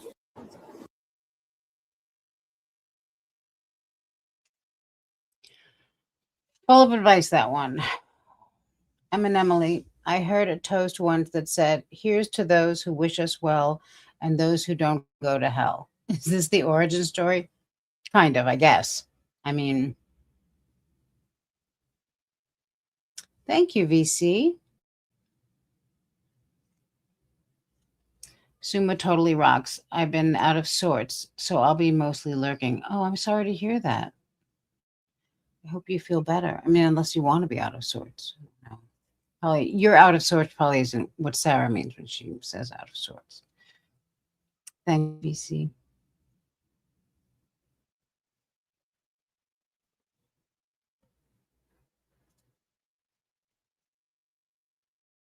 Fuck you on the steak and fuck you on the potatoes.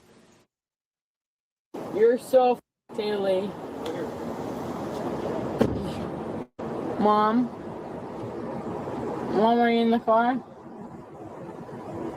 Mom? Nah, he's in the car. I know you're already in the car. Don't act like you're already in the fucking car. No, Haley's already.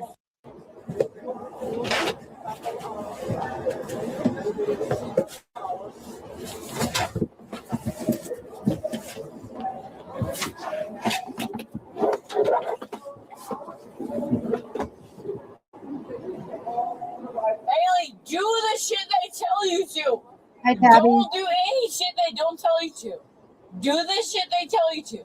If they tell you to, say special words, keep your head f***ing still. You don't move your head. Don't move your f***ing head. Please don't move my head. Roll the window up. Roll your hand up if anything. Roll your hand up. Get back in your seat. Haley, roll your hand up. It's my sister. Come on. No, I'm gonna. Get back in your seat. You don't want to just put on this. Alright, you don't have to be so aggressive. Damn, you're aggressive as okay, I'm aggressive as I'm still gonna be annoying with my sister. Stay annoying as a if it's my sister.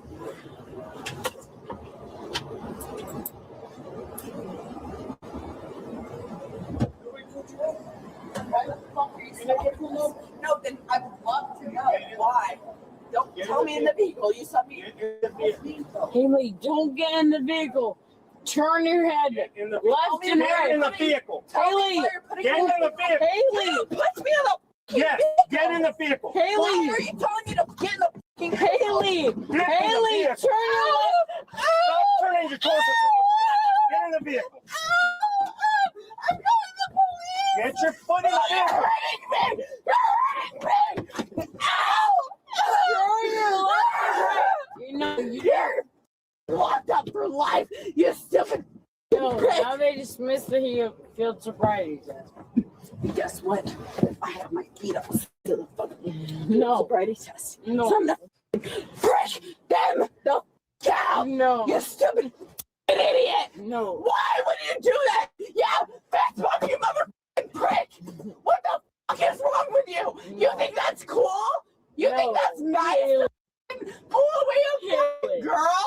You're a psychopath. Thank Haley. God you're a little nice. Thank Haley, God, sir. seriously. Like, I really appreciate Seriously, it. get back. No, like, truly, sir. Like, I really appreciate the fact that you're a little nice. You're a stupid prick. You're a fat, stupid. Margarita, you have to ask which Kim. I mean, we've been through this a million times. You know which Kim, the one who's not a nice person. Prick. Yeah, you, mother. Seriously. For no reason. No, since they can't. Yeah, take us to. I feel like these two might get along well with Sharilla. They have their straps off now? What's happening? Yeah, I don't give a. You're a No. stupid f***ing prick. No. Can you listen to me for a second? Listen to him. What? Can you listen to me for a second? Listen to f***ing him. That's can't- all that. They can't listen to whole field versus sobriety. That's all. Of course he can, and I guess who will. The police, security, and He would. He would. Key West. You stupid. You're a stupid. That's what you are.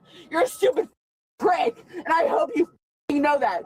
Please, please get a car sit with us in the car. I would love that.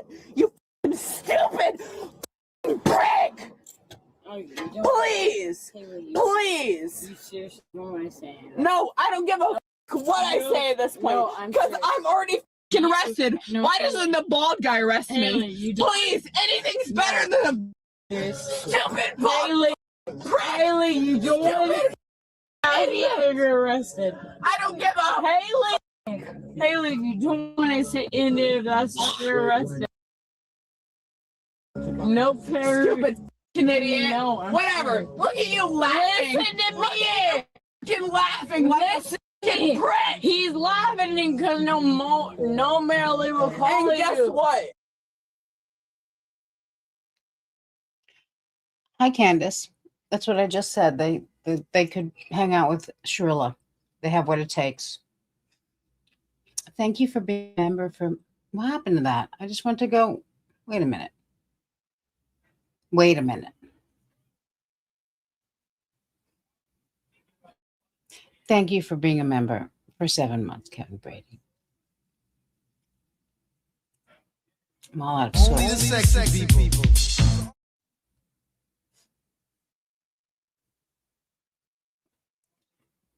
And Emily says, "Oh my God, you're hurting me."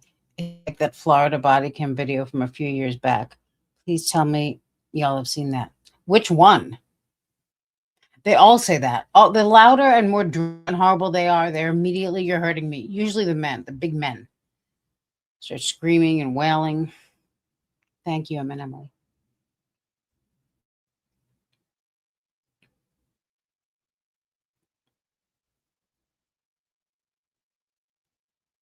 Where were we? I already turned my hands around. Serious. I'm gonna choke this mother as soon as I fucking can. You're gonna take this out on any mother. You were drunk as fucking you're driving.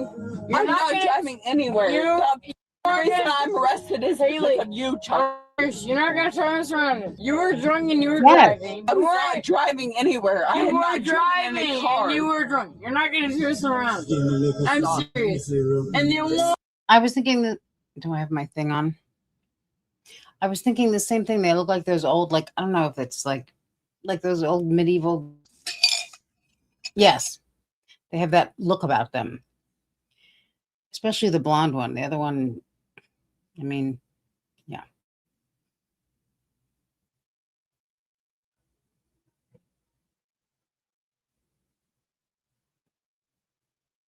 Either turn this around is by either a drunk or a driver. And the only reason a drunk driver could prove an indefinite stop is by an indefinite stop, which the cop pulled you over by a stop that wasn't cleared. I was at a bar when he stopped me. Yeah, that bald-headed ass motherfucker right there. Yeah, I see you. You don't know that for sure. Lotioning up your gloves. Haley, What are you gonna do? Fucking choking me out, bitch. What are you gonna do? Haley, I'm Planning? serious. Are you planning for the future? Haley, I'm serious. Are you planning for the Haley, future or something? I'm serious. seriously curious. I was 19. It was cost me 20. Yeah, I bet It you was- were fucking 20. It cost me 20. And guess what? I fucking wasn't even driving, and he fucking pulled me over. It cost me I was not- 20 grand. Chelsea, I was not even fucking driving with this fucking asshole prick bitch pulled me over. I was in the middle of downtown. All right, asshole prick bitch. Sorry Yes, to- and sorry I to was refer you in the by middle of that. the keys. All I was doing, I usually refer to you by sir, but sir, would you- I don't fucking would respect you refer to us sir. first by that? Was she driving and drinking? No, I wasn't. And you He's know not that even her wasn't. spot. Of course he wasn't. He's jamming to his own fucking tunes. Because playing- he called you an asshole, Big Drake. Big Drake. Yeah, please, sir, help us. Talk to him with respect. He's an asshole. He's not being No, fair. We no. haven't driven to any of those keys. I haven't driven anywhere, and he's trying to fucking arrest us. Haley, That's not fair. Haley, That's talk not fair. Talk to him with a person No, with this respect. is my Talk person to him with with a person of respect, and he's worth respect. No, it wasn't even respect because we didn't even get respect He's at all. worth respect to He's me. right there. He didn't even respect us at all. All we're doing is trying to get out of jail, and there's no reason we should even be. Look at this stupid prick is laughing. Out of the vehicle now. We've done nothing. Then you're gonna go with the deputy. I'm not chill, bro. Holy What have I done? No, first, dumbass. You take me out. Holy shit. No, it's not He didn't arrest you guys, all right? Let's be cool. No, he did. He did for no reason. And he get out of the car. Tells me I'm Ola Kayla. I'm good. Okay, good. I got you. That's hers. I don't know. I'm not fucking driving home. Obviously, I'm not getting out of the fucking car either. Trust me, sir, I'm not getting out of the car. Keep fucking laughing, stupid bitch. Yes, the fuck, what is it for you? Please, please keep laughing, you stupid motherfucker. I see you, you white bitch. Yeah, I see you.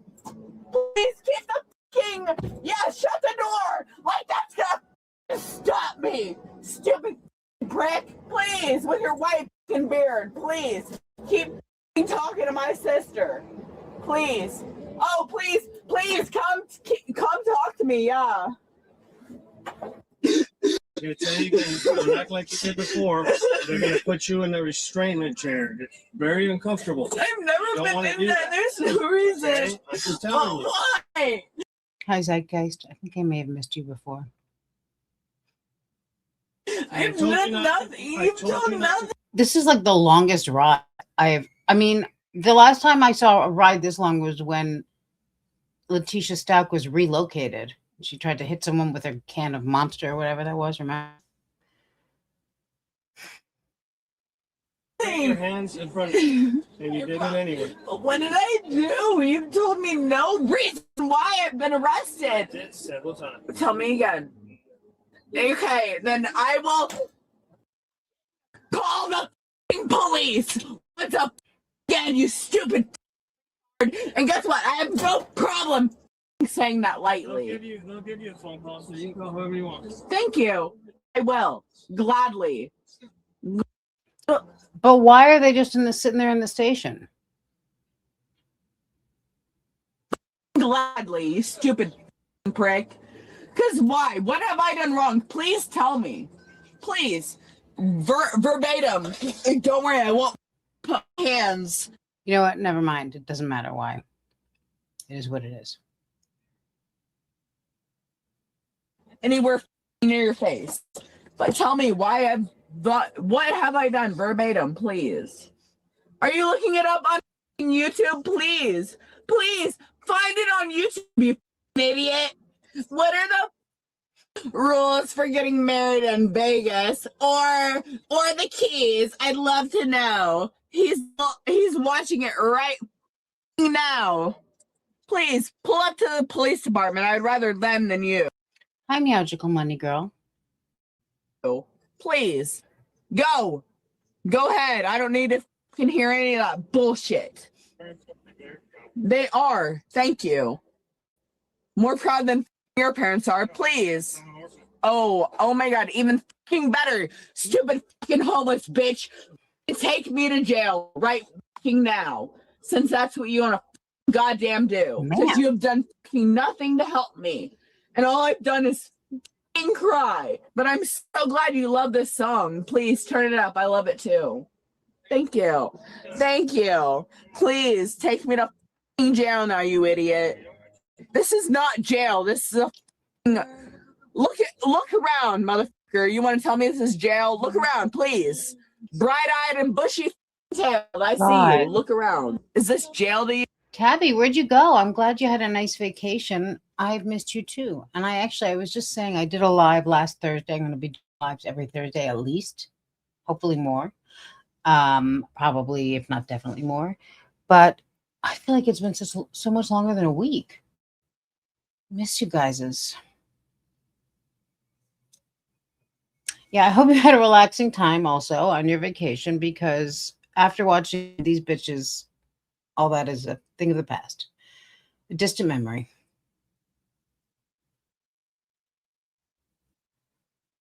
Have you ever been to jail? No, me either, because this is not what I do on the regular. But I'm so glad you're enjoying this song. Me too. Oh yeah. Only the sexy people. Stupid idiot. Stupid Fuck you on the steak and driver. on the potatoes. Because not a police officer, just a driver is what you are. Yes. He's, oh my God. Wait, he's like 300 up, low key. Should I rub my tits on his face for good luck? Are you gonna be a stupid fucking asshole all night? Or do I have to buy you a shot for that? Is that what it was? It's because we didn't buy you a shot? We bought the hot guys a shot? Are you just mad? Is that what it is? I understand being mad about that. We'll buy you a shot, sir. Even better, you shouldn't worry about the fucking hot men we buy shots. Take us home, please. I will go to jail. I don't give a fuck. Take me anywhere else but besides near you, please. Oh, you please let me out. So my sister, I promise I'll go for it. Please. I just don't want her to get lost. I'm really just scared of her when she drinks. I don't want her to get kidnapped or anything. You know how Miami is. Please, I don't want her unsafe. Please. Will you find her for me, please? Please. That's my younger sister. Please, will you just find her and tell me she's okay, please? It's all right. Beg. Where is she? I'm asking this stupid fat bitch to find her. And all I want to know is she's safe. You heard me. I know you did.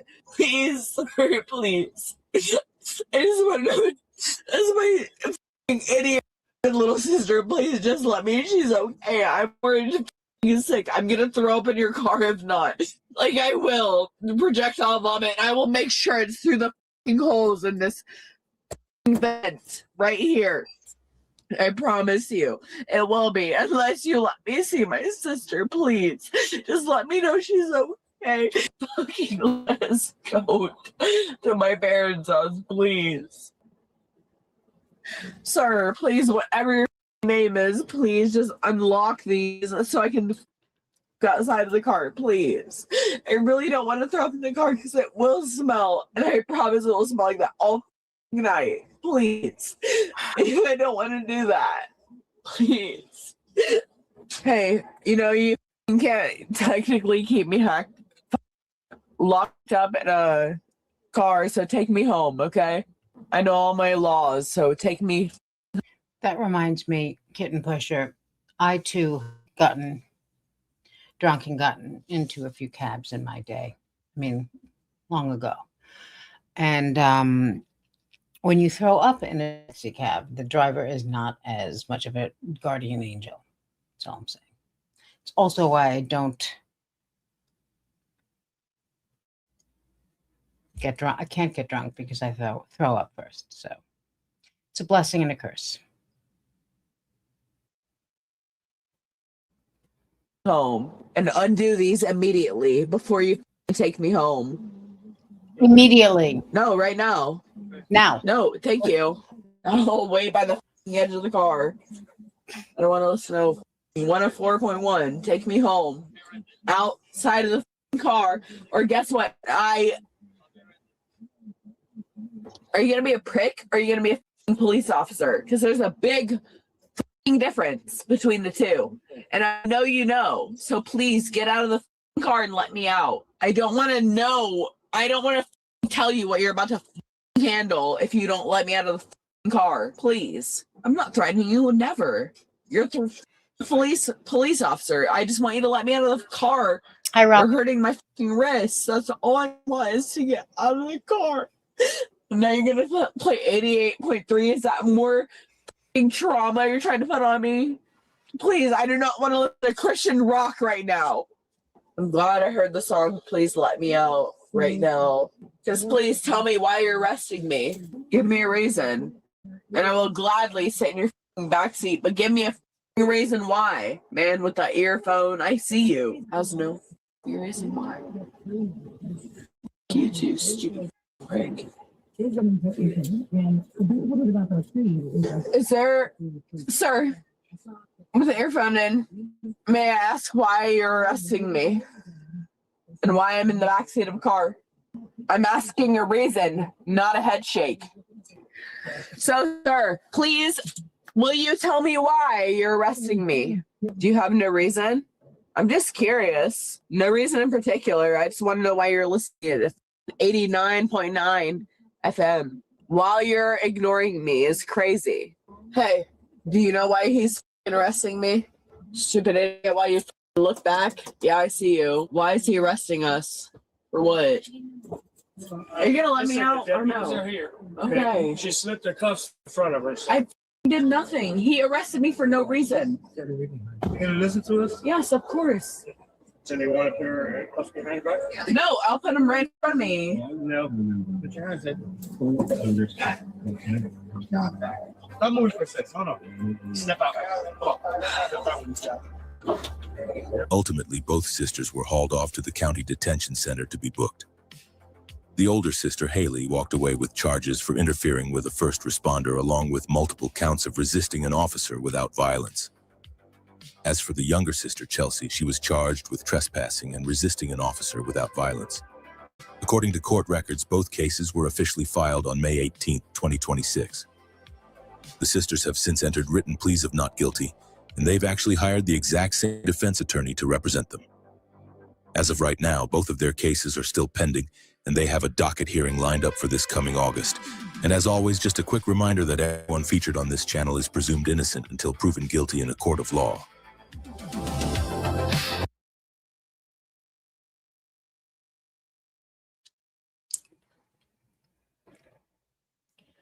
Well, sure, I speak for all of us when I say they seemed like lovely young. James Owens is on the case. Hi, Purple Pixie Dust. Yeah, the first crackhead we watched was feeding spiders. You mean the case with the two? Yeah. I'll try. Oh my God. Where were those two anyway? That kind of happened to me. I didn't even. Dandy, is that the one that you sent me and said that there's a lot going on? Like now I remember what you said when you sent it to me. I was just gonna say something. Oh yeah. So I know neither of them was named Courtney, but when I was the name Courtney is similar to Haley and whatever that other one was. I went through a casino one night and there was this couple making out outside some restaurant or club, and they stop and he goes, sorry, what's your name? And she goes, Courtney. Oh, right, good.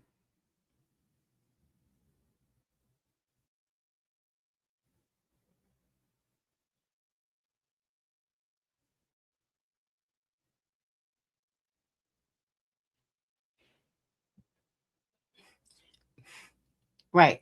I mean, we can't go by what it sounded like they were saying. Oh, Houston? Okay. Hey, Tim.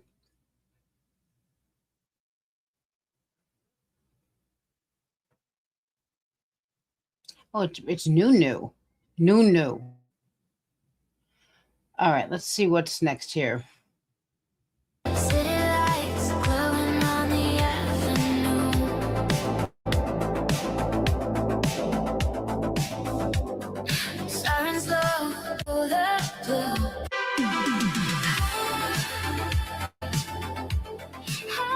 Okay, I don't want to see their stuff. I want to see my stuff.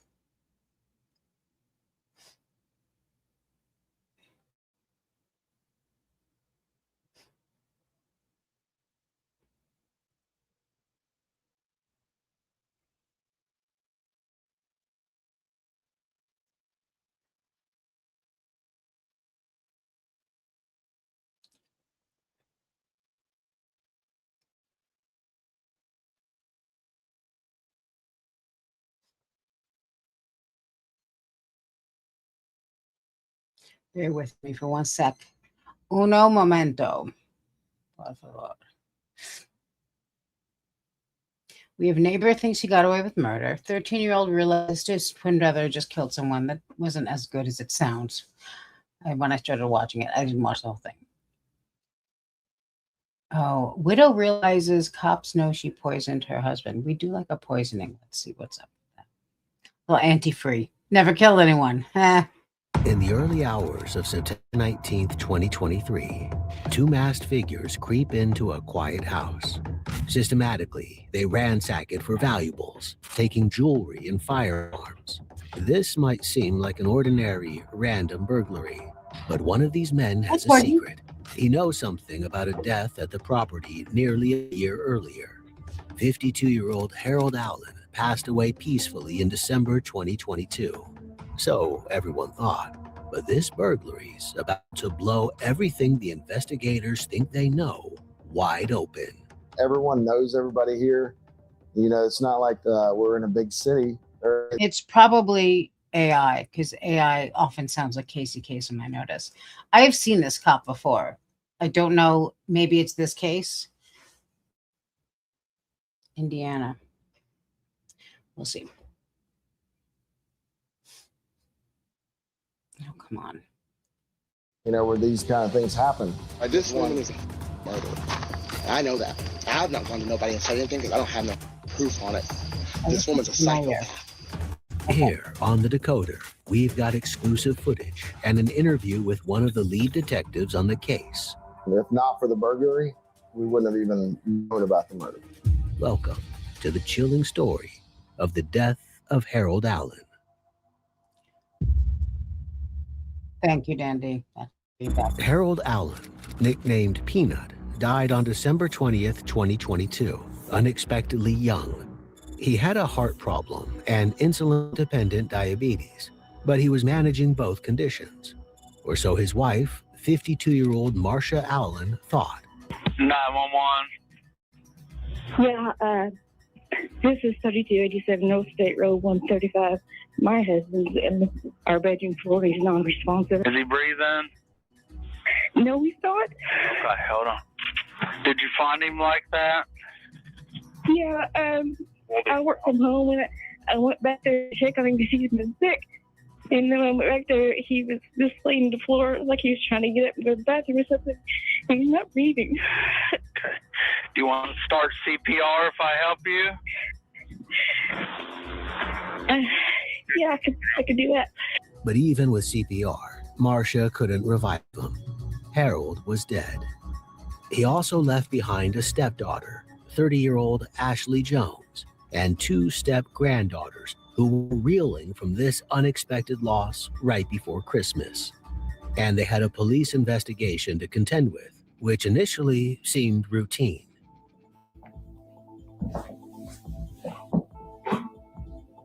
I'm Lieutenant Adam Nicholson, and I was the lead investigator on the Ashley Jones case. Harold worked as a laborer for a car parts manufacturer. Everybody that Harold worked with, or his family, friends, all The victim always looked like the nicest guy, the nicest chick. Like they always show a picture of like this kind-looking, unsuspecting soul. those people, they said he was a very loving husband. He was a good friend. He was a good coworker. He was the kind of person that everyone seemed to like. At the time of his death in December of 2022, the understanding was from the autopsy report is that he passed away due to heart complications. There was no indication that Harold's death was suspicious in any way. The autopsy was signed on January 18, 2023. It listed his cause of death as calcifying constrictive pericarditis, an underlying heart condition. His system was found to contain opioid painkillers, but only at a low level, as they were prescribed to him for chronic pain. He also had a few recent emergency room visits on his record, but these weren't linked to his heart condition. The autopsy was the end of it. Harold died of natural causes, and his family began to move on, or so everyone thought. So the Harold Allen case didn't really just appear on my desk. It started basically with... That's why you're safe, Super Kelly. I always tell my best friend, don't be too nice. That's who gets got. Hey, Adult School with Marco podcast. How you doing? Only the sexy people.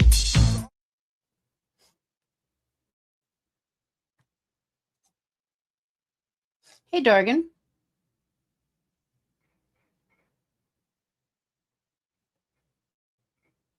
a burglary on September the 19th, 2023 at Marcia Allen's home. Marcia Allen was actually out of the state at the time of the burglary. She was visiting Tennessee with her mother and father. And she had recently put in a home security system, and she had access to that home security system on her telephone. So when someone broke into her house at like 5 o'clock that morning, when she woke up in Tennessee about, I think around 8 a.m., she was able to see on her phone that there was people that had been in her house. And one of those people were wearing a ski mask. She could see that they were in her safe and removing guns and jewelry and other items from the safe. Marcia is able to watch what's happening in her house remotely, and she calls the cops. Our detectives had went to Marcia Allen's home to investigate a burglary and requested my assistance in locating one of the suspects. One of the burglars wore a ski mask the whole time, but one of them had his face exposed, and Marcia recognized him. This is 29-year-old Stephen White. By just after 10 a.m. the next day, the cops are at his house. They said that y'all got me on camera last night burglarizing the place. If that's the case, you know anything about it? No. Stephen is full of excuses. I don't even have a car. This here's my car. Somebody stole it from me on Sunday night. But the camera doesn't lie. The person that owns the house identified either you or him. I don't know which one. There's the picture.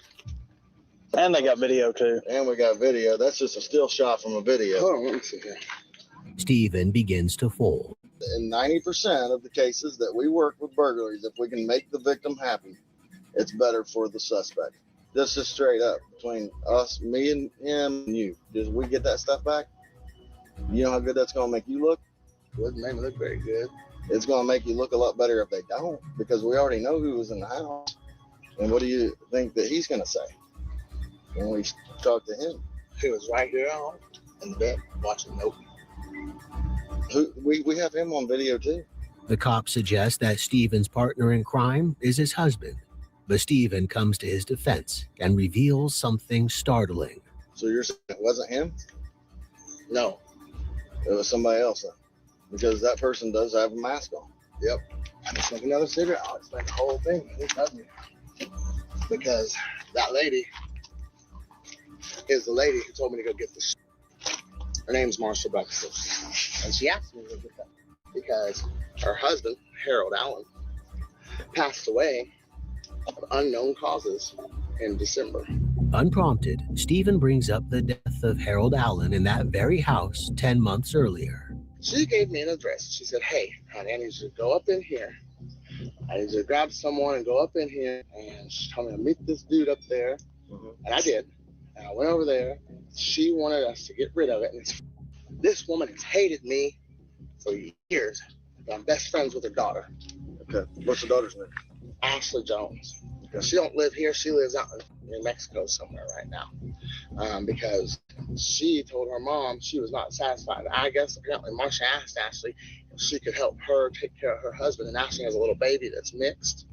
And pardon my French, she was going on and on about how I got Ashley's a lesbian. She's with a Puerto Rican woman. And Marsha was going on and on about you don't need to be with none of them sticks. You just need to come home and live with me. Trust me, after Christmas, I'll have enough money to take care of us all for the rest of our lives. This is a whole new angle on Harold's death and his grieving family. Marsha doesn't seem to be so sad at all. Instead, she's profited from it. She told me, and I already deleted all the messages, like she asked me to. She said, hey, I'll give you $3,000. You can go to my house. Gave me the safe code. She said, you can go down there, you can get this, and I need it all taken somewhere, please, because his brothers is trying to get into my house and they want to take me to court and take all of Harold's guns and everything. Could the burglary have been Marsha's idea? She told me to go on Monday night and Tuesday night. It sounds to me like she set me up real quick. The other person, whoever it was that she had that I met up with, I don't even know this guy from Adam. He said his name was Richard, and he said no names. No names. Had me unplug my Bluetooth thing, turn my phone off, and everything. Like, dude took my phone, and he is the one who told me where to go. Like, because I had the directions in my phone. I'm like, okay, this is what I've been told to do. It's certainly convenient for Stephen to say he felt threatened while committing the burglary. You know, it was hard to tell at first whether he was just trying to give us information to try to get himself out of trouble that he was in for the burglary, or if he was actually being sincere. But regardless, we took it serious. We looked into it. We opened an investigation, and you know, I'm glad that we looked into it as much as we did, because if we hadn't, we would have never been able to solve the murder. This is the kind of account that feels like the tip of the iceberg. Marsha and her family are turning out to be far more complicated than they first appeared. Her daughter Ashley told me in November when we were living in Florida. She said, if you ever come back to Indiana, don't put it on your Facebook because my mom is watching you. And she don't like that husband of yours because she thinks that Nathaniel caused a rift between Ashley and her years ago. This woman is a murderer, okay? I know that. I've not gone to nobody and said anything because I don't have no proof on it. This woman's a psychopath. And I'm telling you guys that right now. And there it is, the most chilling suggestion of all. According to her, her husband passed away because she needed that life insurance money. But she did not get that life insurance money because the policy was to go to his brothers. When someone passes away for a reason, it can't really be called passing away any longer. You'd call it something else. Told me straight up, she said, look, I had to take care of Harold, maybe his name was Harold Allen, or Alan Harold, hell, I don't know. Stephen's husband leads the investigators to his accomplice. So the person they left with came here? Yes, sir. Okay. And was that guy, was he a white guy or a black guy? He was white. He was white? Okay. You know what he was wearing? I think black pants and a white shirt. I think it's a white shirt. Okay. Kind of like what you're wearing right now? Yeah. Is that somebody you're familiar with, though, that you talked to before? Yeah. Okay. So what's his name? I think it's King Napier. Ken Napier. Okay. So Stephen is lying. He did know his accomplice, 28-year-old Kane Napier. But does that mean he's been lying about the rest? Kane is my friend that I fucking took home. Well, I went and picked him up from his girlfriend's house last night. Was he with you when you were unloading? I'm sorry. I just want to take another look at that Ken Napier for a second.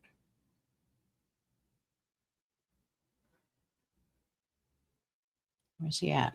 What happened to him? Is that somebody you're familiar with, though, that you talked to before? Yeah. Okay. So what's his name? I think it's King Napier. Ken Napier. Okay. So Stephen is lying. He did know his accomplice, 28-year-old Kane Napier. But is that? I don't know. I find it hard to believe that there's anything wrong with this fine young man. That mean he's been lying about the rest? Kane is my friend that I fucking took home. Well, I went and picked him up from his girlfriend's house last night. Was he with you when you were unloading the guns here? This morning? Yeah. Whenever you got back with all the guns. He was passed out. Yeah. Truth that you have told us you've given us partial truth. We need the whole truth. You know, don't. And we already know that Kane was with you. So there's no use in protecting him now. Yep. He admits it was Kane. The reason I haven't told you is because Ashley's the one who set this up. Okay. You were the one that set it up? No. No, Ashley was. Not me. Ashley did. So. Because her mom, she told me her mom gave her $28,000. Let me keep drinking that because I'm going to go to jail. I want to hit that one more time. Ashley was the one who said everything. But the reason why was because everything that I just said to you. Okay. This woman's murdered her husband. And if you go into her computer files. So Stephen has changed his story. Now he's saying it was Marcia's daughter, Ashley, who was responsible for the burglary. But he's doubling down on the idea that Harold didn't die of natural causes. That, he says, is the truth. I called her daughter, who explains to me Mom has gone crazy and her husband died of unknown causes, but I think it might have been a heart attack, but I know it wasn't that because he was just fine. Everyone was drinking on Christmas Eve. Marcia went into the kitchen and made a root beer float with whipped cream and sprinkles on top of it. And she poured something out of a bottle into there. And she told Ashley that that was his little extra shot because he like spiked root beer floats. So she told her daughter. And she gave it to him. He drank it. I guess her granddaughter went to take a drink. And she like grabbed her, yanked her away and started screaming, "You're supposed to be in bed. You need to go to bed. I don't want to drink." Hi, Kim. You underestimate me if you think I don't know exactly the clip that would take me to. Come on. Told her not to wear those shoes. Goddamn shoes. I thought they were black, but.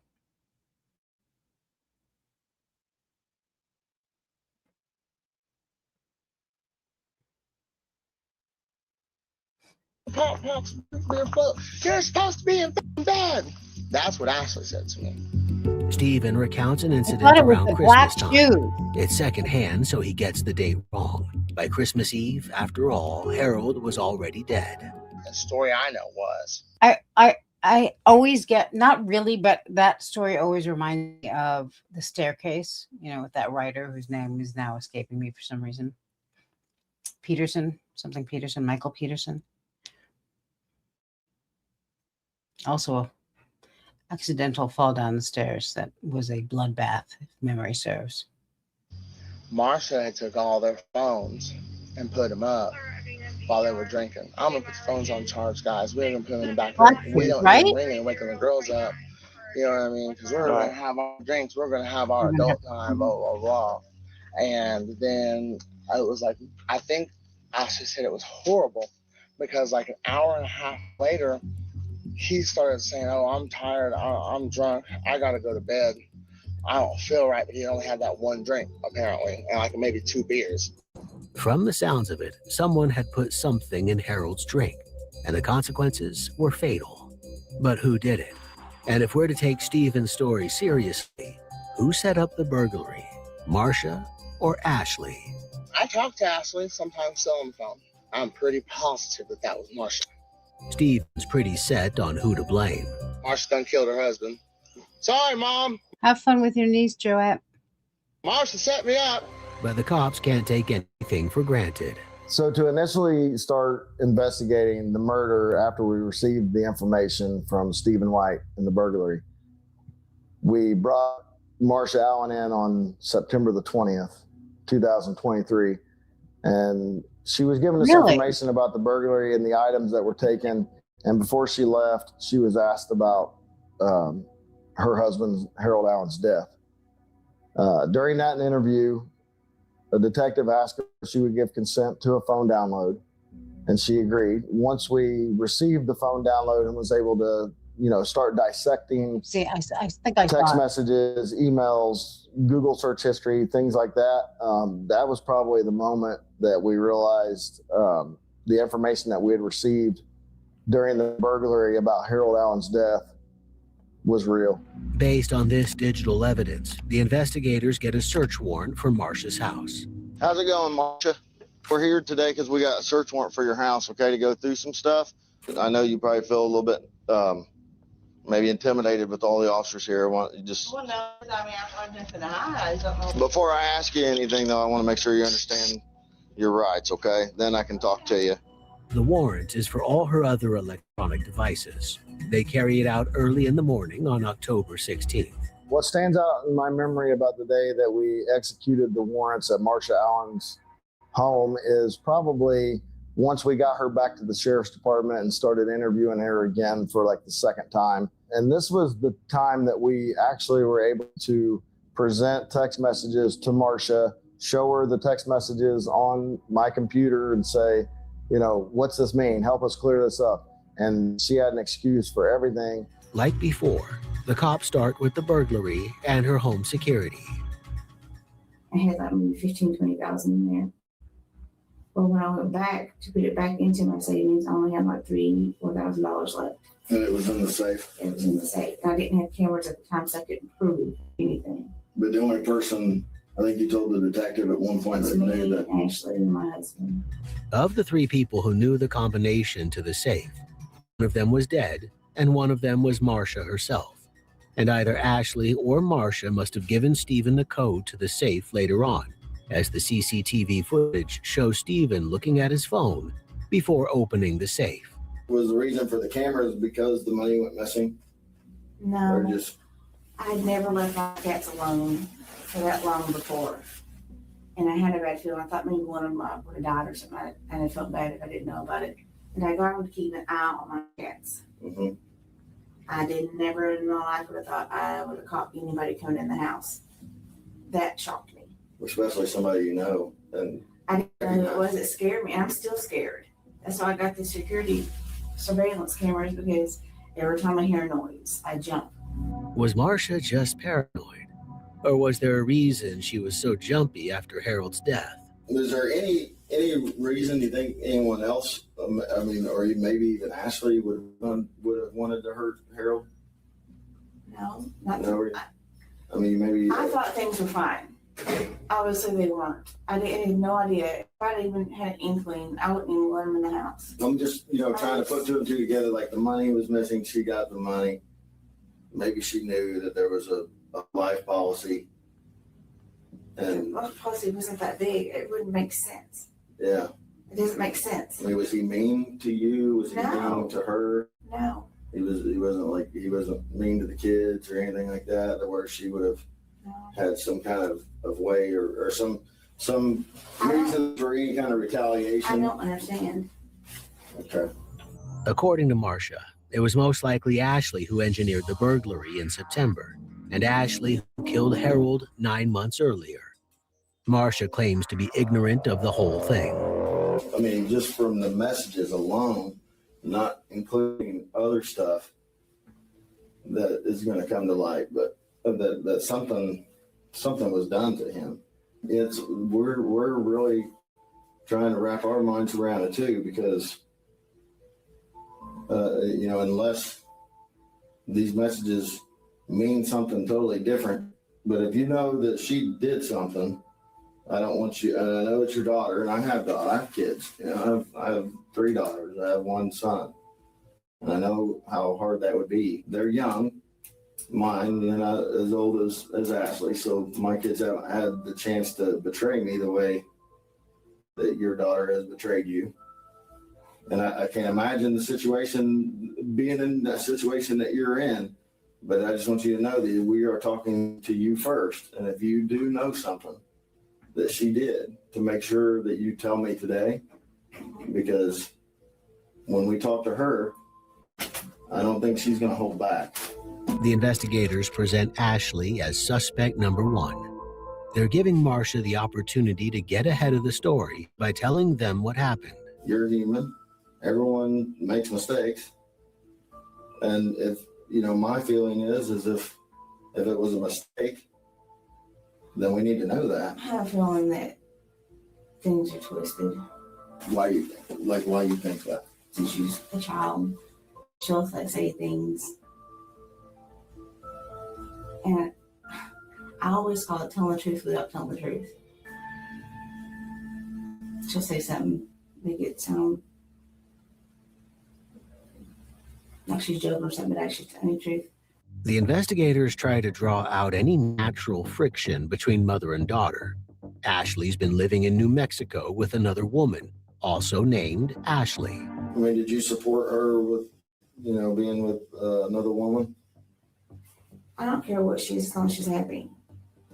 I mean, if she did do something to hurt Harold, is she going to tell her? She's probably not going to tell me that, I don't want to see why she would.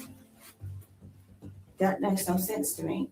Ashley has been married in the past to a man named Tarson Jones, who died suddenly in 2019. This is all I have of my nephew. William says Tyerson was found dead in his home in 2019, just days after he received an inheritance from his great-grandfather. He says family members were unaware of Tyerson's death until they got a call from Ashley. She had his body cremated, quick, fast, and in a hurry. So before the family could even ask for an autopsy or to have anything done about it. What happened to Ashley's, her husband? He had the front part of the heart had a blockage in it, and they said that no one would have known it unless they caught it when it happened, and it ended up killing him. So I guess he had a heart attack. I'm not sure. It's an eerily familiar situation. A coincidence or something worse?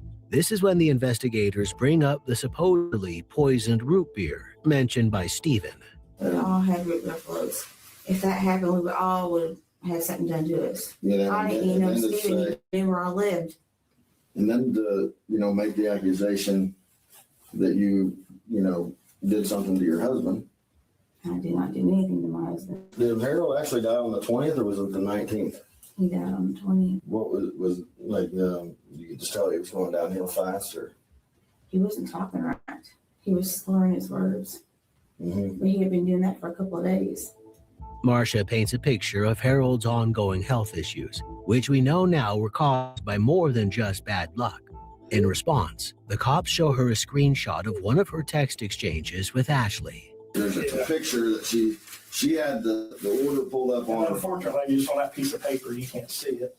But then, and then this is you to her. It says, how much do you need?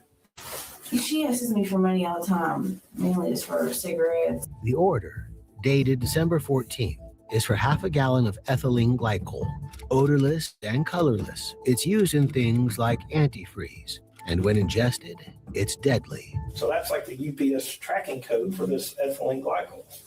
She sends me a UPS tracking code for everything that she orders for Christmas and everything. I never look at them. But this one was sent from you. If Ashley used ethylene glycol to poison her stepfather, Marcia's trying to claim she didn't know anything about it.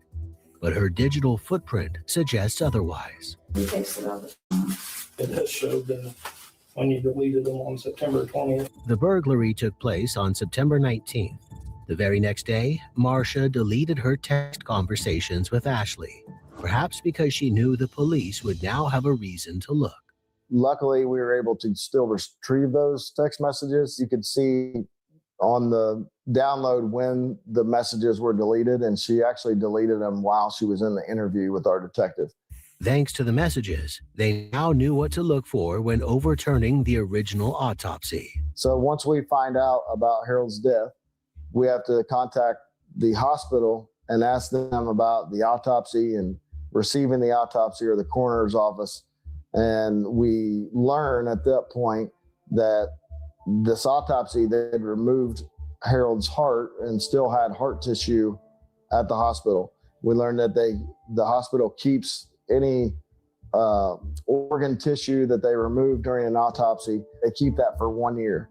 So we were within that 1 year. We were pushing 1 year, but we were still within that 1 year. So we had the heart tissue, and we also had the blood that was taken from the autopsy. So we were able to hand deliver the heart tissue and his blood to a lab in Philadelphia. Ultimately, we were able to determine that at the time of Harold Allen's death, he did have ethylene glycol in his system. It was the ethylene glycol that killed him, the poison that Ashley and Marshall had collaborated on ordering. Marcia's been trying to cast blame on Ashley, but she was just as involved. I don't know that there was ever a time where we thought Marcia was more guilty than Ashley, or Ashley was more guilty than Marcia. It was a duo. They were both equally involved and are both equally just as guilty as the other. On December 17th, they discussed the imminent arrival of the poison. You guys maybe thought that the order was coming, and then she wanted to know about slush that night. That seems a little bit odd to me, considering that we were just talking about an order of ethylene glycol coming. On December 19th, it arrives. The mail is here, smiley face. So what is being claimed is that you guys poisoned him. Which is not true. But that's what's being claimed. I want to know who did the decor on that interrogation room. The hell is going on there? And that's what we're trying to figure out, because when you look at these messages, It looks sketchy, I know. but it's saying that root beer float is what was done. You know, it was only put in his. If the ethylene glycol was only put in Harold's and not yours or Ashley's or the kids, I mean, you guys would be fine. Undeterred by her excuses, the investigators dig in deeper to previous conversations. What are foxglove seeds? I have no idea. Okay. I know what foxglove is. What's foxglove? That's a plant that's around different areas. Anyone ever come into contact with any of that stuff? Or No. no one ever come in contact with it? Ashley would ask me about different plants that were poisonous, afraid that they would get into it, or because it was too little, she didn't know what it was when they went places. You said I need foxglove seeds, and she says I think I can get them at Walmart. They're pretty flowers. And then she said, thank you. We are watching a new movie on Netflix with the kids, and those are traceable. I don't know what that means. I don't either. And that you see why that's concerning, because she says those are traceable. I don't know what she meant by that. Marcia's response to Ashley saying the seeds were traceable? If they look for it, LOL. Foxglove seeds are toxic if ingested. They can lead to symptoms like vomiting, fever, and chills. This conversation took place on November 27th. On November 30th, Harold showed up at the hospital with these exact symptoms. So you said, I am irritated and can't sleep. This is on November 28th. Mm-hmm. Can't sleep peacefully. I need this to be over. It's hanging on by threads, and he's mean and narcissistic. Like, it's hanging on by threads. What's it's? My nose. He snaps and acts all sweet and innocent, like I am being mean to him for days now. Mm-hmm. And then she says, and it is hanging on by a thread. It's so long because he's big.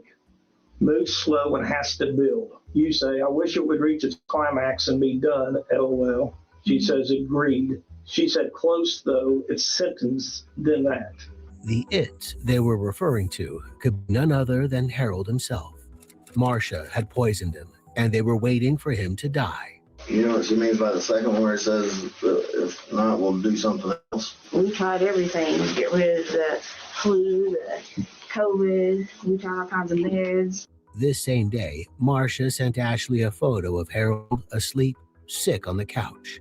His condition was almost all they talked about. But he rallied and he got better, so they tried again. I think you ordered something for her. She says you can't touch the plant when they come, just saying, gloves. You say laugh out loud, that's what I was going to tell you also. You will need gloves. Yeah, those are the plants that were in the basement. She said, aha. I know you said, aha. She said, oh, I know I'll need to wear gloves and have some time alone to prepare the route. This was on December 2nd. Ashley had placed an order for a water hemlock plant the day before. It's the most toxic plant that grows in North America. Just a tiny piece of its roots is enough to kill a horse. Marcia put it in a chili, a Sprite, and a margarita for Harold.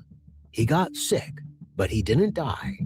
And these attempts had been going on for a month. In September that year, Ashley ordered pong pong seeds on eBay, another poisonous plant that could be slipped into food. In October, she texted Marcia to say they were arriving that day. Marcia responded, yay.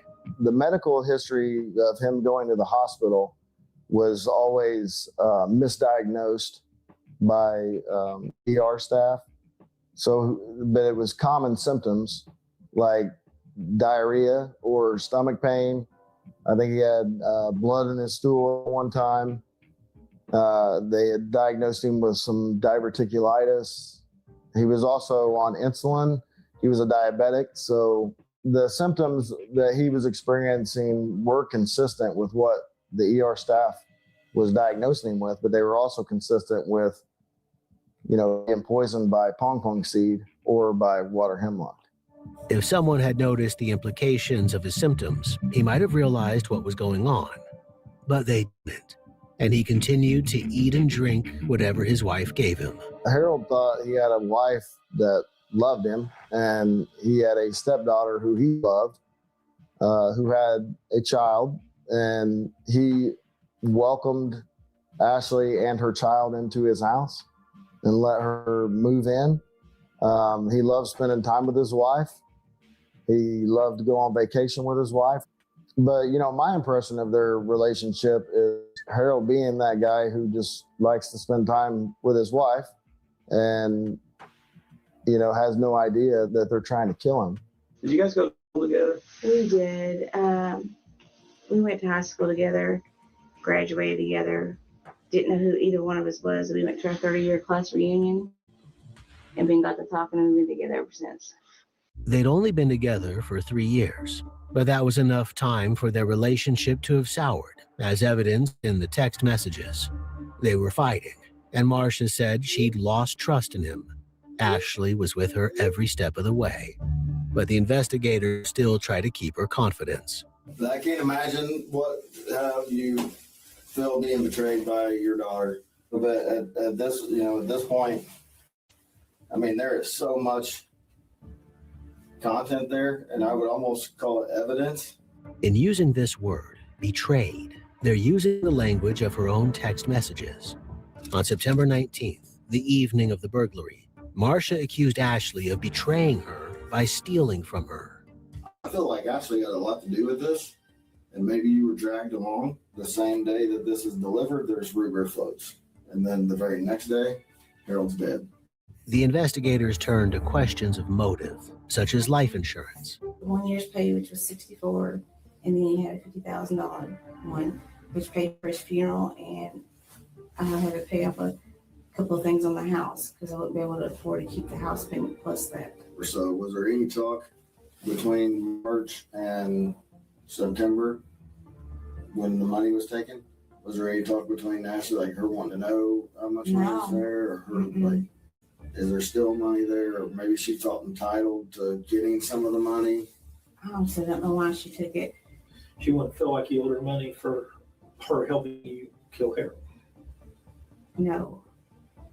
because I did not kill him. And there's stranger things to come. Me and another detective were reading through it, and that's like, do they think he's possessed?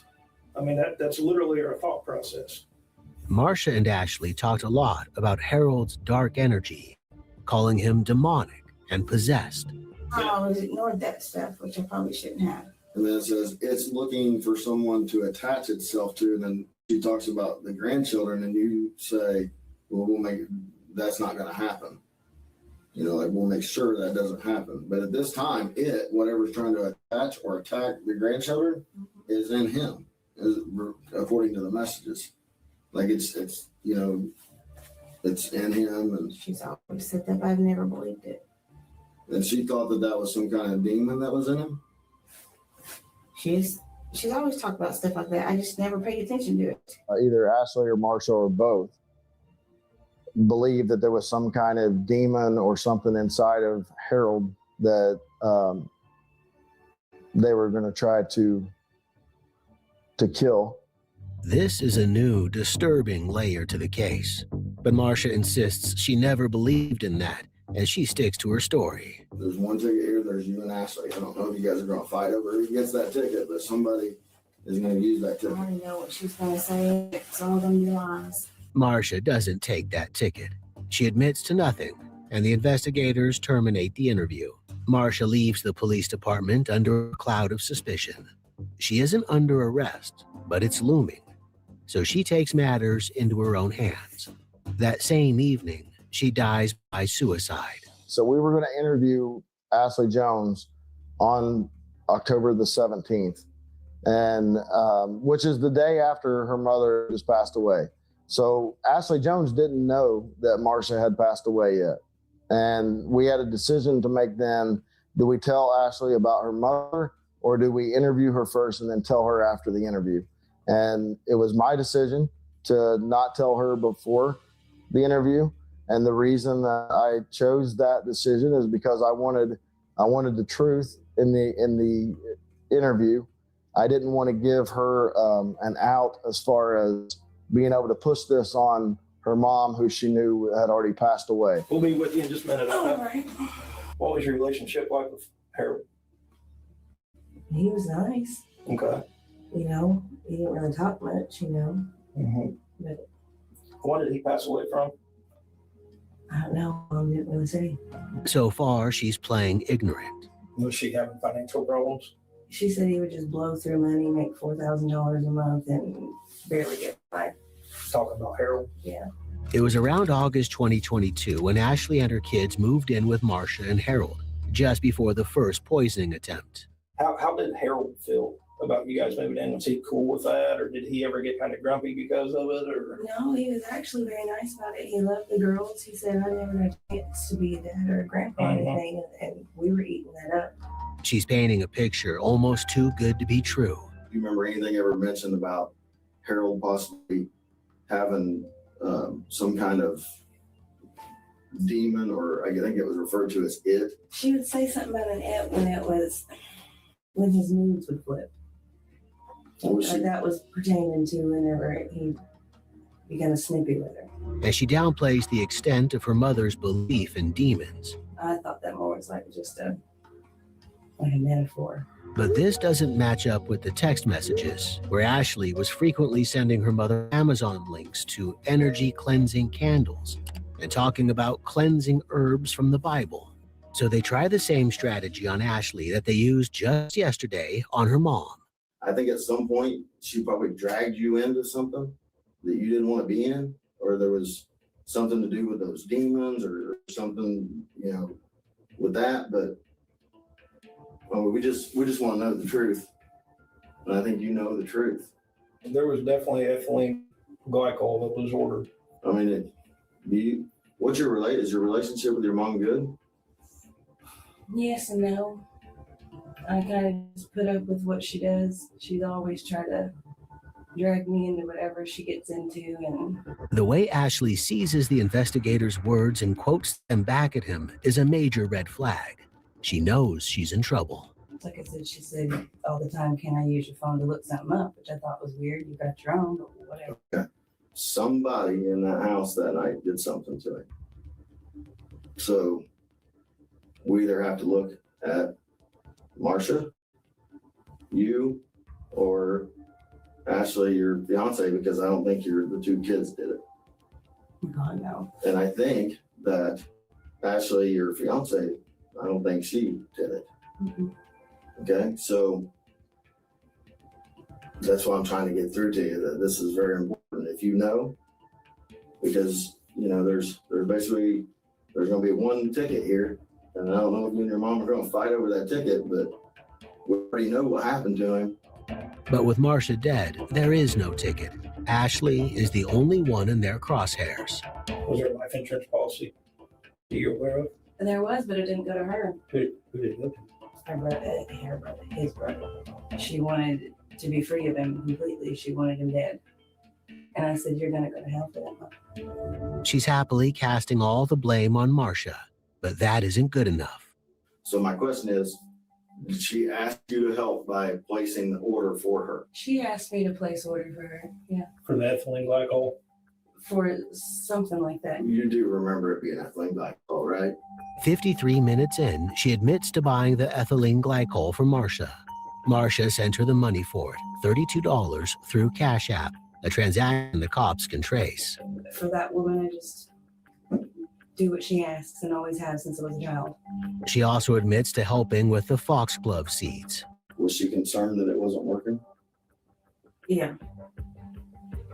She What said, concerns? She said, I'm never going to be free. I'm like, okay. It's because it's not supposed to be. She kept begging for the same help. She kept saying, I can't live this way.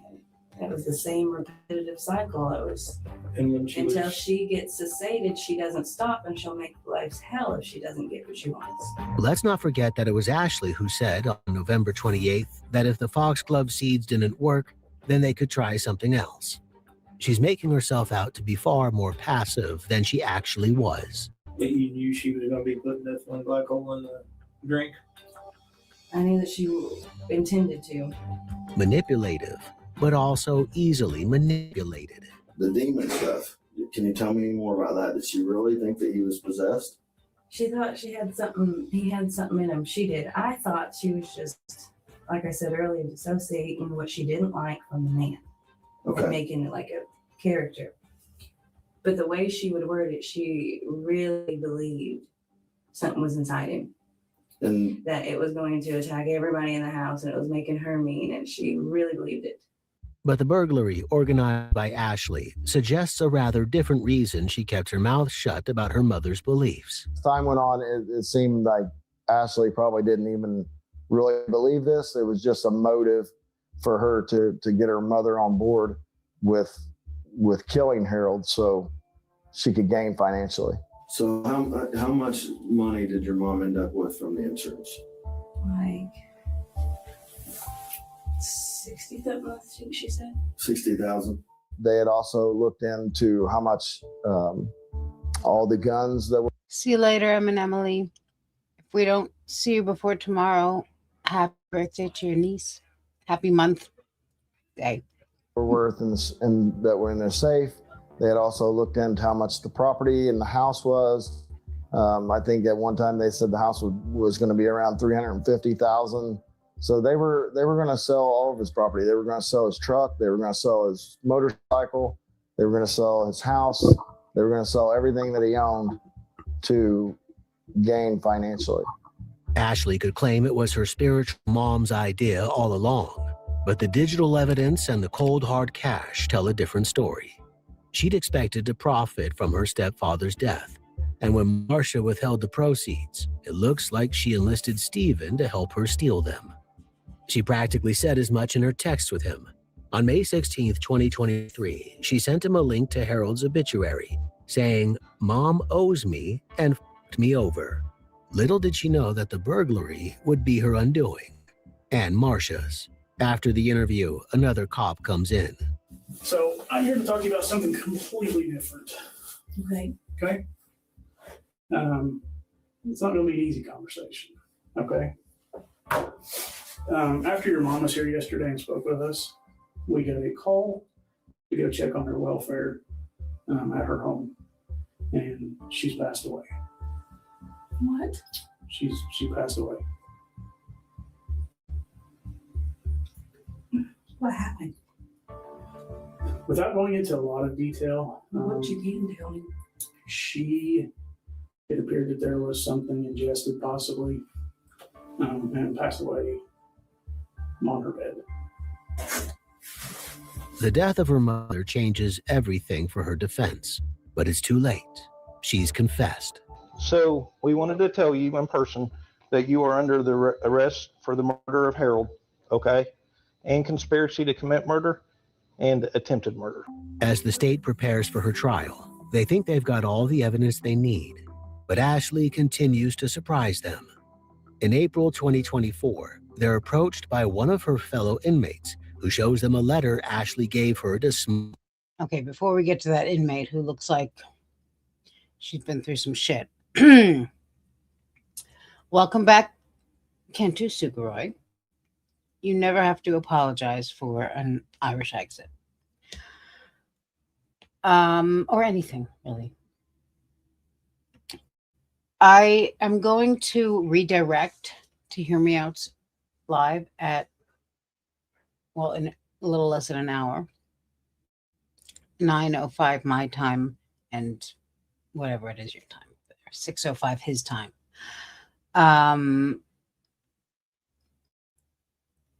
And the mother passed away because she, as they say in YouTube, self-deleted. So, oh, is Danielle here? Hey, Mandy. Thank you.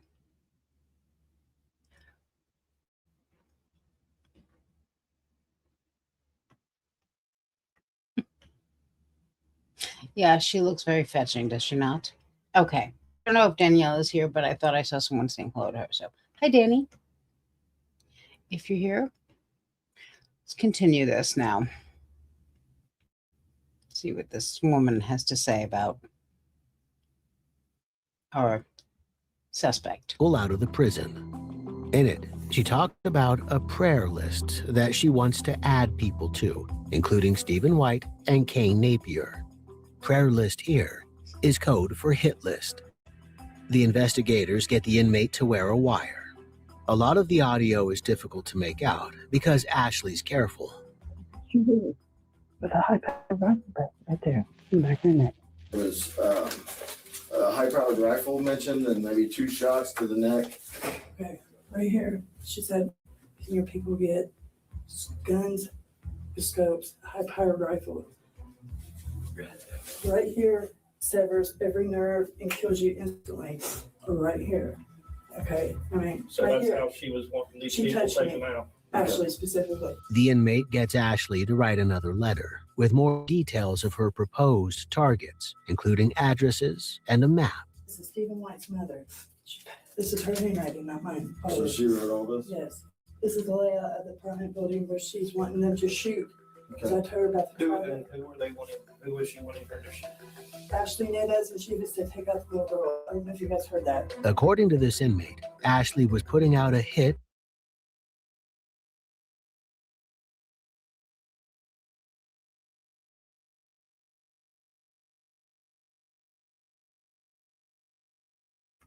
I was muted. I said, you don't know what an Irish exit is? It's when you just leave and you don't announce it. You don't bother anyone. You just leave. I'm a huge fan of the Irish exit.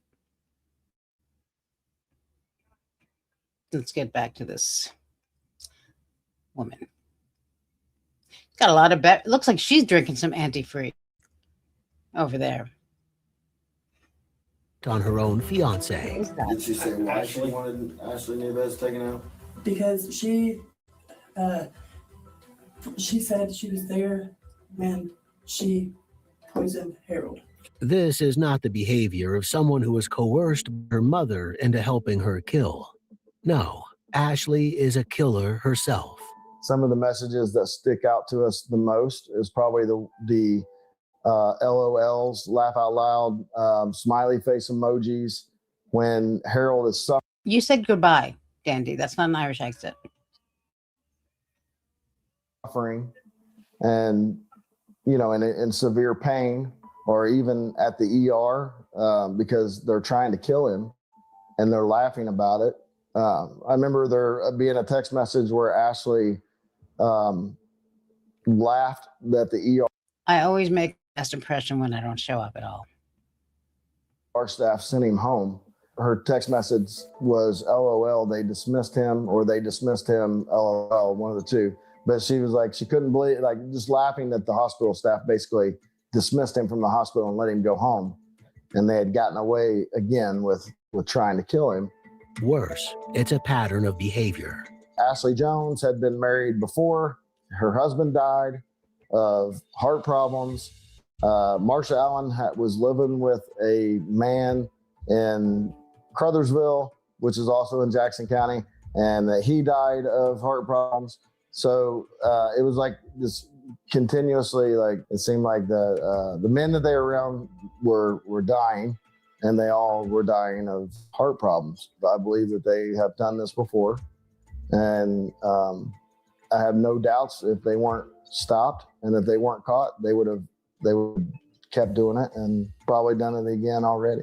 Ashley pleads guilty to level 1 felony charges of conspiracy to commit murder and attempted murder in 2025. She's sentenced to 50 years in prison. And I am very, very happy with the 50-year sentence. I think that the 50-year sentence is probably the biggest sentence that anyone in Jackson County has ever received. Both Stephen White and Kane Napier plead guilty to a level 4 felony charge of burglary. They're each sentenced to 1,095 days to include time already served. Ashley's charges on conspiracy to commit burglary are dismissed in September 2025. She's already behind bars, so it doesn't make much difference. Marsha escaped justice. The kicker, and that year before her death, she wrote a book about her husband's death. First look, we thought, this maybe is just a woman that's grieving her husband. But then, after the evidence and the text messages, and we see the true Marsha Allen for what she was, it seemed to be more of a deterrent. Like the book was something maybe meant to throw us off of her. Published on Amazon on June 8th, 2023, just 3 months before the burglary and everything that followed. The book was called From Surviving to Thriving, Rebuilding Your Life After the Loss of a Spouse. One thing I do know about the book is that the date of Harold's death is wrong, which kind of told me that it was an AI written book. She didn't even put her thoughts into it. Even after Harold was gone, Marsha was trying to profit off him. He loved his family. He was a hardworking man. He wasn't a rich man. He worked every day of his life. He worked the night that he was killed. He worked that day. And on his way home from work, he stopped to get wood pellets for the stove to keep the house warm for his wife and stepdaughter. To repay him for this generosity, they killed him. And if it wasn't for Ashley's apparent greed in setting up the burglary, no one would ever have known.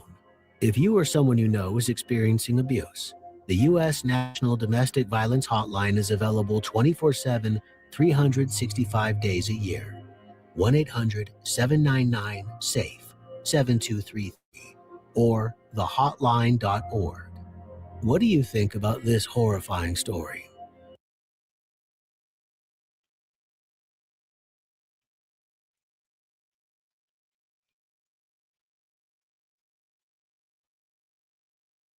I think it's horrifying. I mean, what the hell?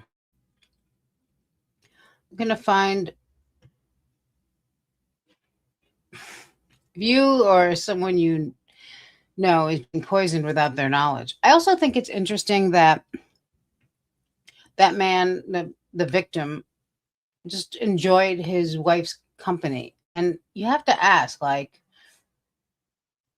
this woman wanted him dead, and he was enjoying her company. How was she? Hey, Bossy Cuba, was she a just really great person to be around? Where even that didn't, the fact that she was planning his murder, or was, he just a little bit checked out, or just happy to do? I don't know. I would like to think that if someone was planning a murder, I would get some kind of sense of something and maybe not enjoy their company that much, but I don't know. I'm gonna find something that's from surviving to insurance payout, a loving wife story. I'm going to look for something that will be the right amount of time until Hear Me Out's live, which I will be joining, and obviously it's a free country, so you people can do what you want, you sexy, sexy people. Only the sexy people.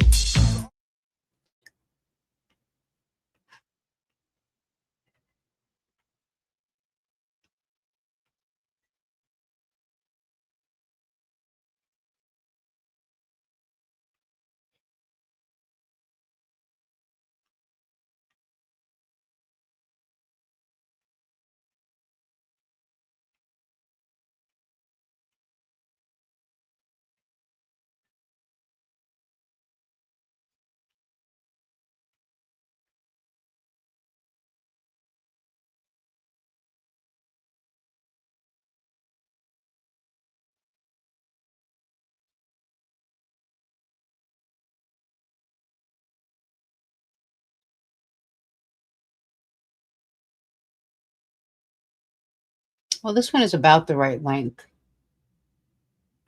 Husband discovers his wife's shameful secret, calls 911.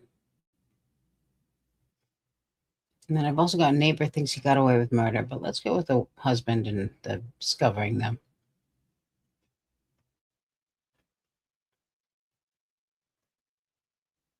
Unaware the night would end. It's Iwu Crew. I like them.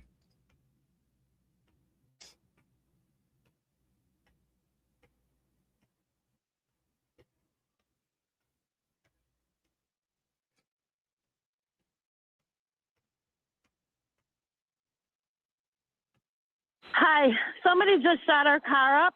I think my husband's dead. Dave, are you alive? Oh, yeah. On the night of April 28th, 2024, the caller and her husband were returning home. I saved this one because she does not sound.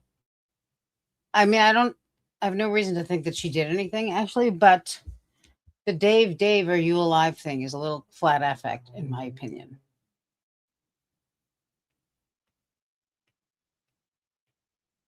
From his father's birthday party, unaware the night would end in a vicious attack on their lives. But as the call unfolds, it's clear she doesn't believe this was a random act of violence. The following is based on official police records released to date, and most of the footage has never been seen before until now. Dave, sit up. Dave, hello? I'm here. Hello. We're getting you help on the way. Yeah, somebody shot him. I don't know if he's alive or dead. There's blood everywhere. Can you tell if he's breathing? I think I feel a heart pulse in his neck. I'm not sure. Somebody just shot like 1, 2, 3, 4, 5, 6, 7 shots at our car. And I don't know how many times. Do you see the other car or no? Yeah, we think it's my mother-in-law's neighbor. He was following us. We think he was following us on the freeway. And then all of a sudden he started shooting at our car. We don't even know why. He's kind of crazy. Honey, honey, are you okay? He's sitting up, but I can't tell if he's breathing or not. Okay. I don't even know where he shot. Oh, I think he shot in the head. Oh, this isn't good at all. This is not good at all. I see the police coming. I see the police car coming, but okay. I don't know. He's shot in the head and there's blood everywhere. Okay. Cuyahoga Heights police officers reach the horrific scene. I mean, it all sounds like she's having a good time. Finding 59-year-old Jacqueline Perez covered in blood and standing at the driver's side door of a black Dodge that has been riddled with bullet holes. With a bullet wound in her left arm, Jacqueline managed to gain control of the truck to prevent a wreck or harm to any other driver on the busy freeway. Her husband, 57-year-old David Perez, is slumped over in the driver's seat with multiple gunshot wounds to his head and body. Tragically, David is deceased. Before being transported to the hospital, Jacqueline is able to identify the shooter as 29-year-old Ian Rich, the man who lives next door to her husband's parents. A bolo is put out on Ian's black Audi convertible, and nearly an hour and a half later, Bracknell police officers spot his car. Exiting at St. Clair and Superior. I'm lighting it up.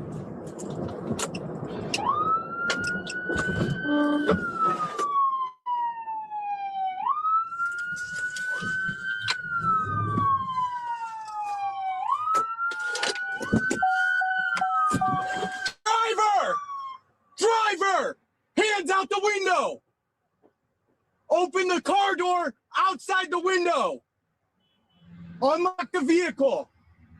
Hands outside the window! Open the door! Keep your hands where I can see them! Keep your hands up! Hey, Rhonda. Step out of the vehicle! Face away from me! Hands in the air! Walk backwards to the sound of my voice! Stop! 92! Handcuff! Do not look at me! Stay there!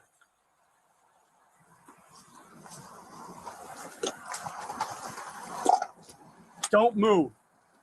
Put your hands together like your friend. There.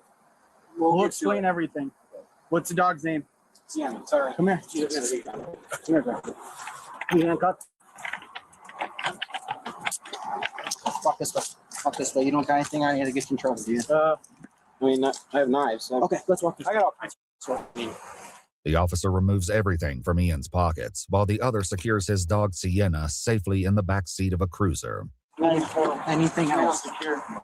No gun on you? What's this? Oh, you leave? What's this? That's fine. Oh, I do have in my shirt pocket right here. I have. Exit ramp, new ramp. Where's 90 shirt pocket? Okay, I got it. I got some drugs. Okay, there's a crack pipe in plain view. Do you have ID on you? No? What's your name? My name's Ian. Ian what? Last name Rich.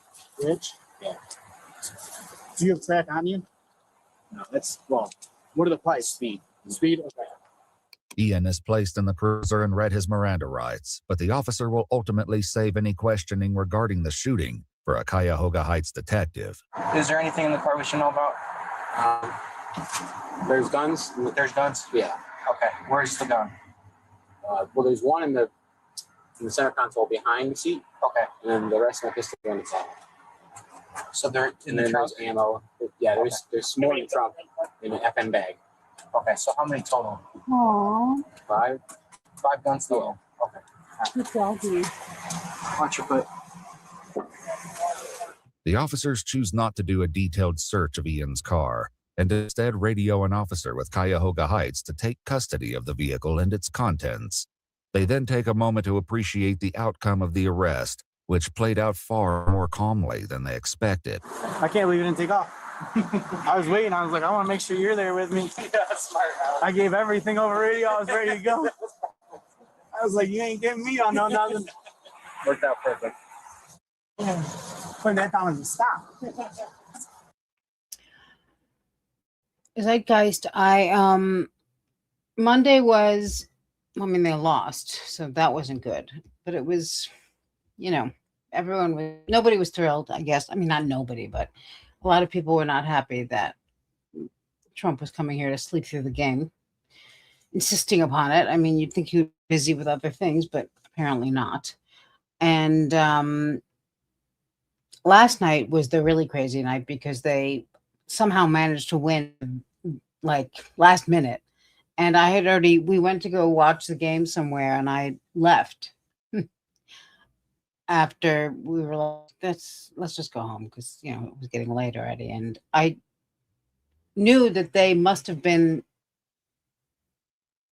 winning because, at least scoring, because of the cheers I could hear outside. So I put on the score on my phone just to watch it, but I didn't really have to watch it because I could hear like all of the street noise was what was really letting me know that we were winning. And then we finally won. And it was really surprising. The city was crazy. So now we'll see what happens Saturday. And there you go.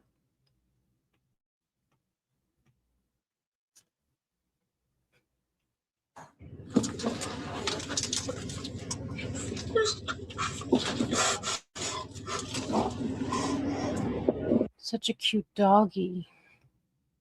An officer with the Cuyahoga Heights Police Department arrives and takes a closer look at Ian's car. Where are the 5? The 5 he said are in the trunk, right? He said he threw out the car. I didn't touch anything. I'm willing to bet they're. You want me to roll down the back window for you? Center console area. They're probably in there. Yeah, I'm not even gonna touch it. Officers begin transporting Ian to Strongsville Jail for questioning. But as for his dog, Sienna, officers discuss whether a neighbor can retrieve her or if they will be forced to take her to the local pound. I would just rather, if it came to that, I'd rather go to my mom. Okay. My mom's got another dog. Okay. She doesn't want to take care of her, but she will if she has to. And it wouldn't be the first time. Ian's dog, Sienna, has been collected by the Newburgh Police Department on more than one occasion, and each time his mother agreed to collect the dog.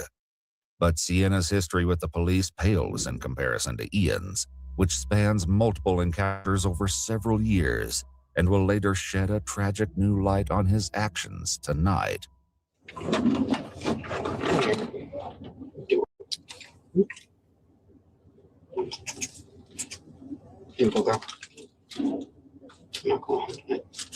Once they arrive at the jail, Ian is taken inside and seated in a booking area, joined by Detective Lucas and a lieutenant. The following interrogation has been analyzed by a retired detective, who is also a licensed polygraph examiner, as well as a former hostage negotiation commander and instructor. Ian's Miranda rights are not read by Detective Lucas on camera prior to conducting this interview, as an officer has already read them at the scene. However, the delivery of the rights by another officer creates potential issues. If Ian didn't fully comprehend the warning, any statements he makes going forward could be challenged in court. I got this blister. Okay. It's been getting worse and worse. And it's like infected. Sure, honestly, it would be good to get taken care of. Okay. Yeah, we'll take care of it right after. I got tape on it. Right after we have a little conversation, all right? Really The only critical care first about. step in any interview is I really only care about the animals. I don't like that, obviously. And that looks like such a sweet doggy. establishing a baseline of the suspect's knowledge, awareness, and mental state. Given that Ian has a known psychiatric history, Detective Lucas should have assessed his orientation and level of understanding by asking basic facts such as the date, where they are, or why they're here. Instead, he begins the interview by asking Ian to describe his day, which he says began at around 10 o'clock this morning. What did you do after 10 o'clock when you woke up? Tried to clean up my garage. Okay. Doing a lot of demolition in there, I guess. Okay. Trying to renovate it. Newburgh Heights police records show a pattern of alarming behavior at Ian's home, including repeated noise complaints and property damage. 2 weeks before the shooting, his mother told officers the house was unlivable, with walls torn down in every room, and that Ian had Even if I was with Charlie Sheen last night, I would say I wasn't. been drilling into the foundation because he believed his neighbors were, quote, doing things underground. She also reported that he had schizophrenia and was self-medicating with drugs. The detective began appropriately by asking Ian what he did after waking up, which is an effective open-ended question. However, rather than allowing Ian the That's what I always say too, Auntie. opportunity to speak freely, Detective Lucas quickly interrupts and shifts the conversation to his drug use. What kind of drugs are you on? It's meth. Meth? Yeah. Okay. How long you been on that? Not that Not long. Why'd you get on? I was on it He says meth like it's a leave. for a few years. Okay. Nonstop. Every day. And, All right. then I went to rehab. Okay. For some reason got back into it when I lost my job again. Okay. So that's a good problem. That's why I'm here, I guess. Gotcha. How often do you use meth? Lately it's been every day. I don't know the tiger blood thing. Every day? Yeah. Okay. When's the last time you used? Yesterday. Once the conversation returns to establishing a timeline, Ian says that after waking up, he went to AutoZone, returned home, and later went out to dinner. Then, after 9 p.m., his female friend Ashiana sent him a text message, and he decided to go to her house for a visit. I left just knowing I was going to head over there eventually. I was just cruising I wasn't like making a beeline there. I was just kind of. So what if there was a camera that saw you getting on 77 South? around that time? I might have went out, yeah. Okay, you might have went south. I mean, I don't know. When I left, I was just cruising. Okay. Yeah. Gotcha. Yeah. But in reality, Ian followed Jacqueline and David Perez as they pulled out of his parents' driveway and began shadowing them in his car, as seen on multiple security cameras that recorded his every move.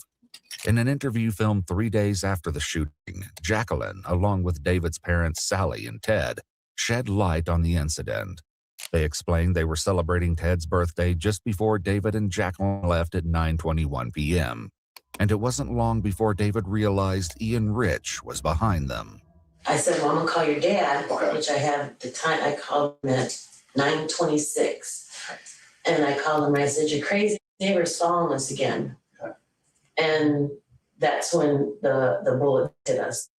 I didn't know, I thought he threw a rock at us because I just seen it looked like pebbles in that, but I guess it was glass. And that's when I looked, I don't even know where he went after that. I looked at my husband, he was slumped over.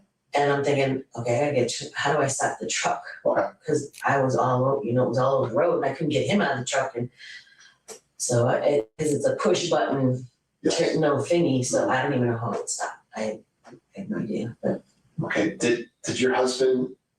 I think he died instantly because he was already, when I looked over, he was slumped over already. Do you know Only the sexy people. What's his name? Ted. Ted Perez. Okay. Have you ever had any issues with him or? No. I don't really know why he. Did you follow that vehicle today? No. What if we had video of your car behind him?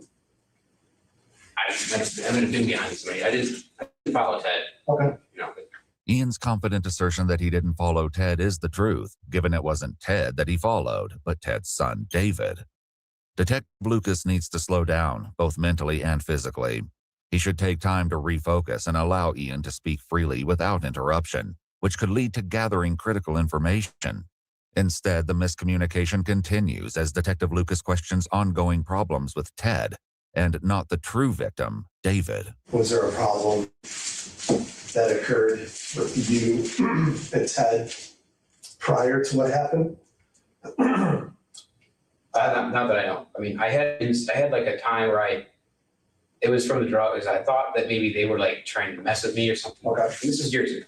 Gotcha. But other than that little episode that I had was like I don't know, it was like delusional or something. It was a while ago. Mm-hmm. Other than that episode, I've never had any thoughts like that. But what Ian describes as a little episode is far from the truth.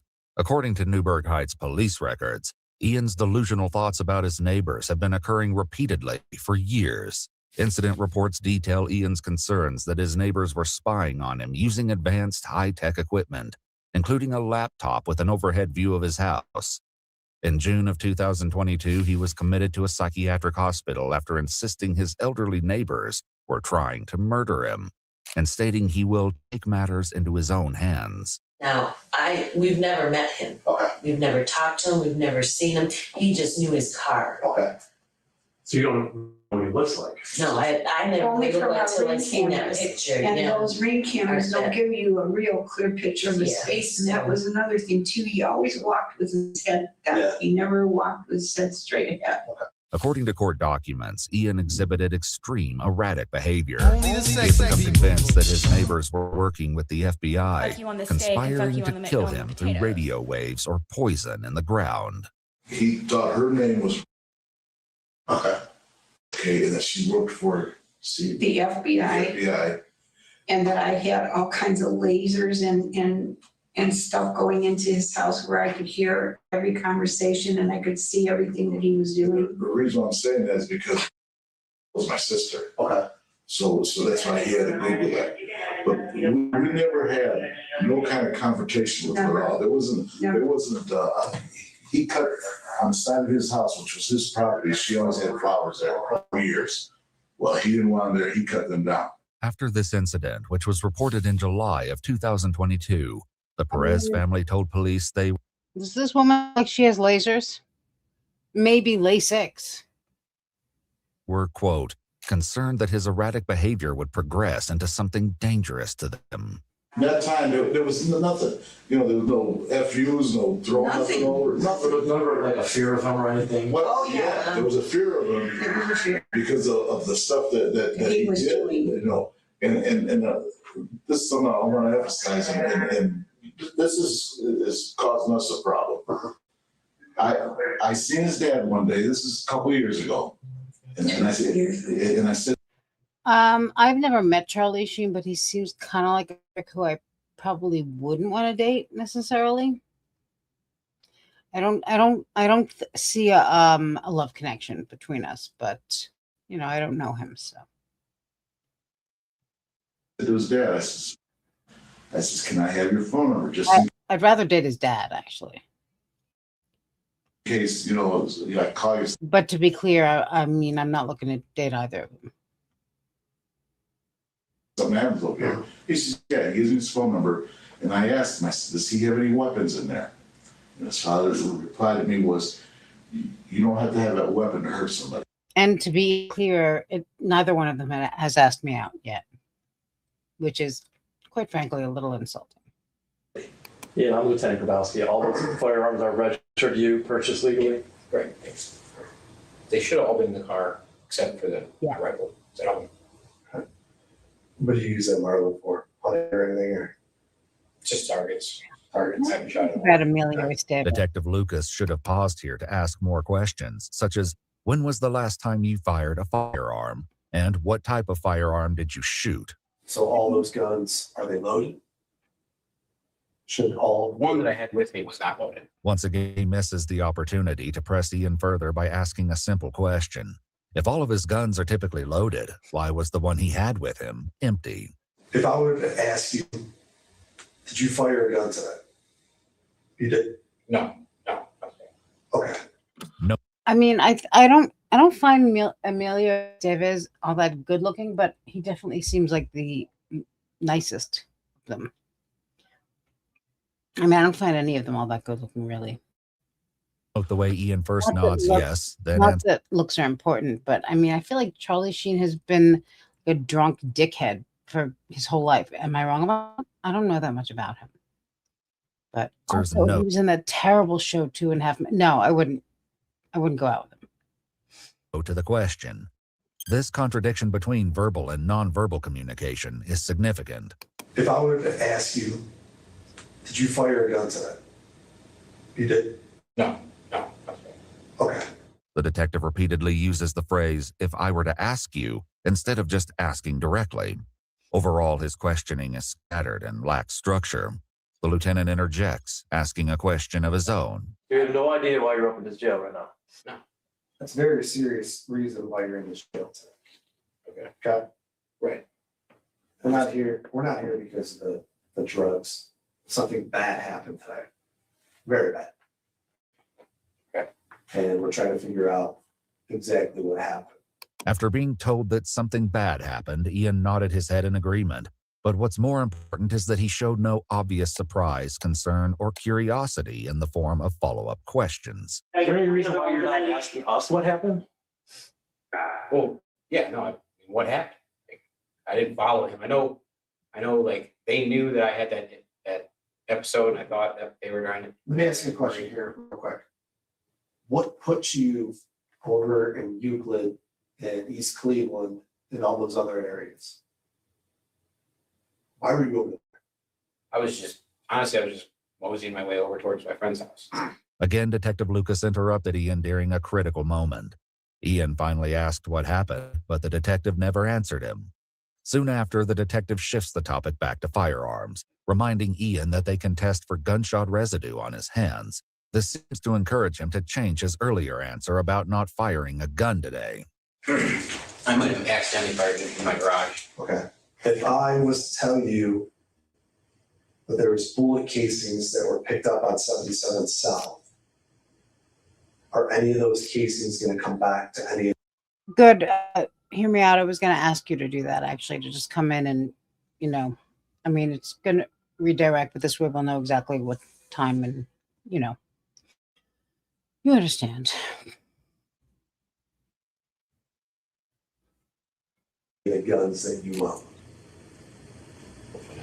Hopefully not. None of my stuff should be on the road there. Okay. This response is noteworthy and should have been addressed further. An appropriate response from an uninvolved individual would typically be a clear no. The detective missed the opportunity to follow up on this statement. If somebody is shot or something, Somebody's dead. okay. Okay. Head died. Ian shows no visible reaction to this news, and the detective is still naming the wrong victim. You got to realize life. I love this chat too, at Irish, and I like the fact that, you know, something's interesting, we can watch it, or those of us who want to can, but we can also have all kinds of side conversation, just do whatever we want. This reminds me of a few people, and I don't like any of them. 29. You can still get out from today. Okay? Right. If something happens and I put in here that you sat here callous, I'm going to tell them. If you explain to me why this happened today, you have a chance. Right. Like I said, I'm not going to say that it's something I didn't do. I'm not going to. All the evidence. Right. All of it. And someone even saying they saw me, I didn't do that. You're in the area when it happened. I was, but I wasn't. I didn't do that. You shot them. Ian just admitted that he was in the area when the shooting took place, then quickly self-corrected. His statement should be explored further, as it suggests possible involvement, or at least uncertainty. This was a significant moment, and the detective misses the opportunity to follow up. I think you're just living in this crazy world where you think that you're going to be fine. It's not going to be fine. Is he life in prison or parole? If Ian were to confess now, he would have a good argument to say the only reason he confessed is due to the threat of life in prison versus the chance for parole. The use of threats and comments related to legal counsel could potentially affect whether this interview is admissible in court. The detective also doesn't have the authority to make those kinds of promises or guarantees about sentencing outcomes.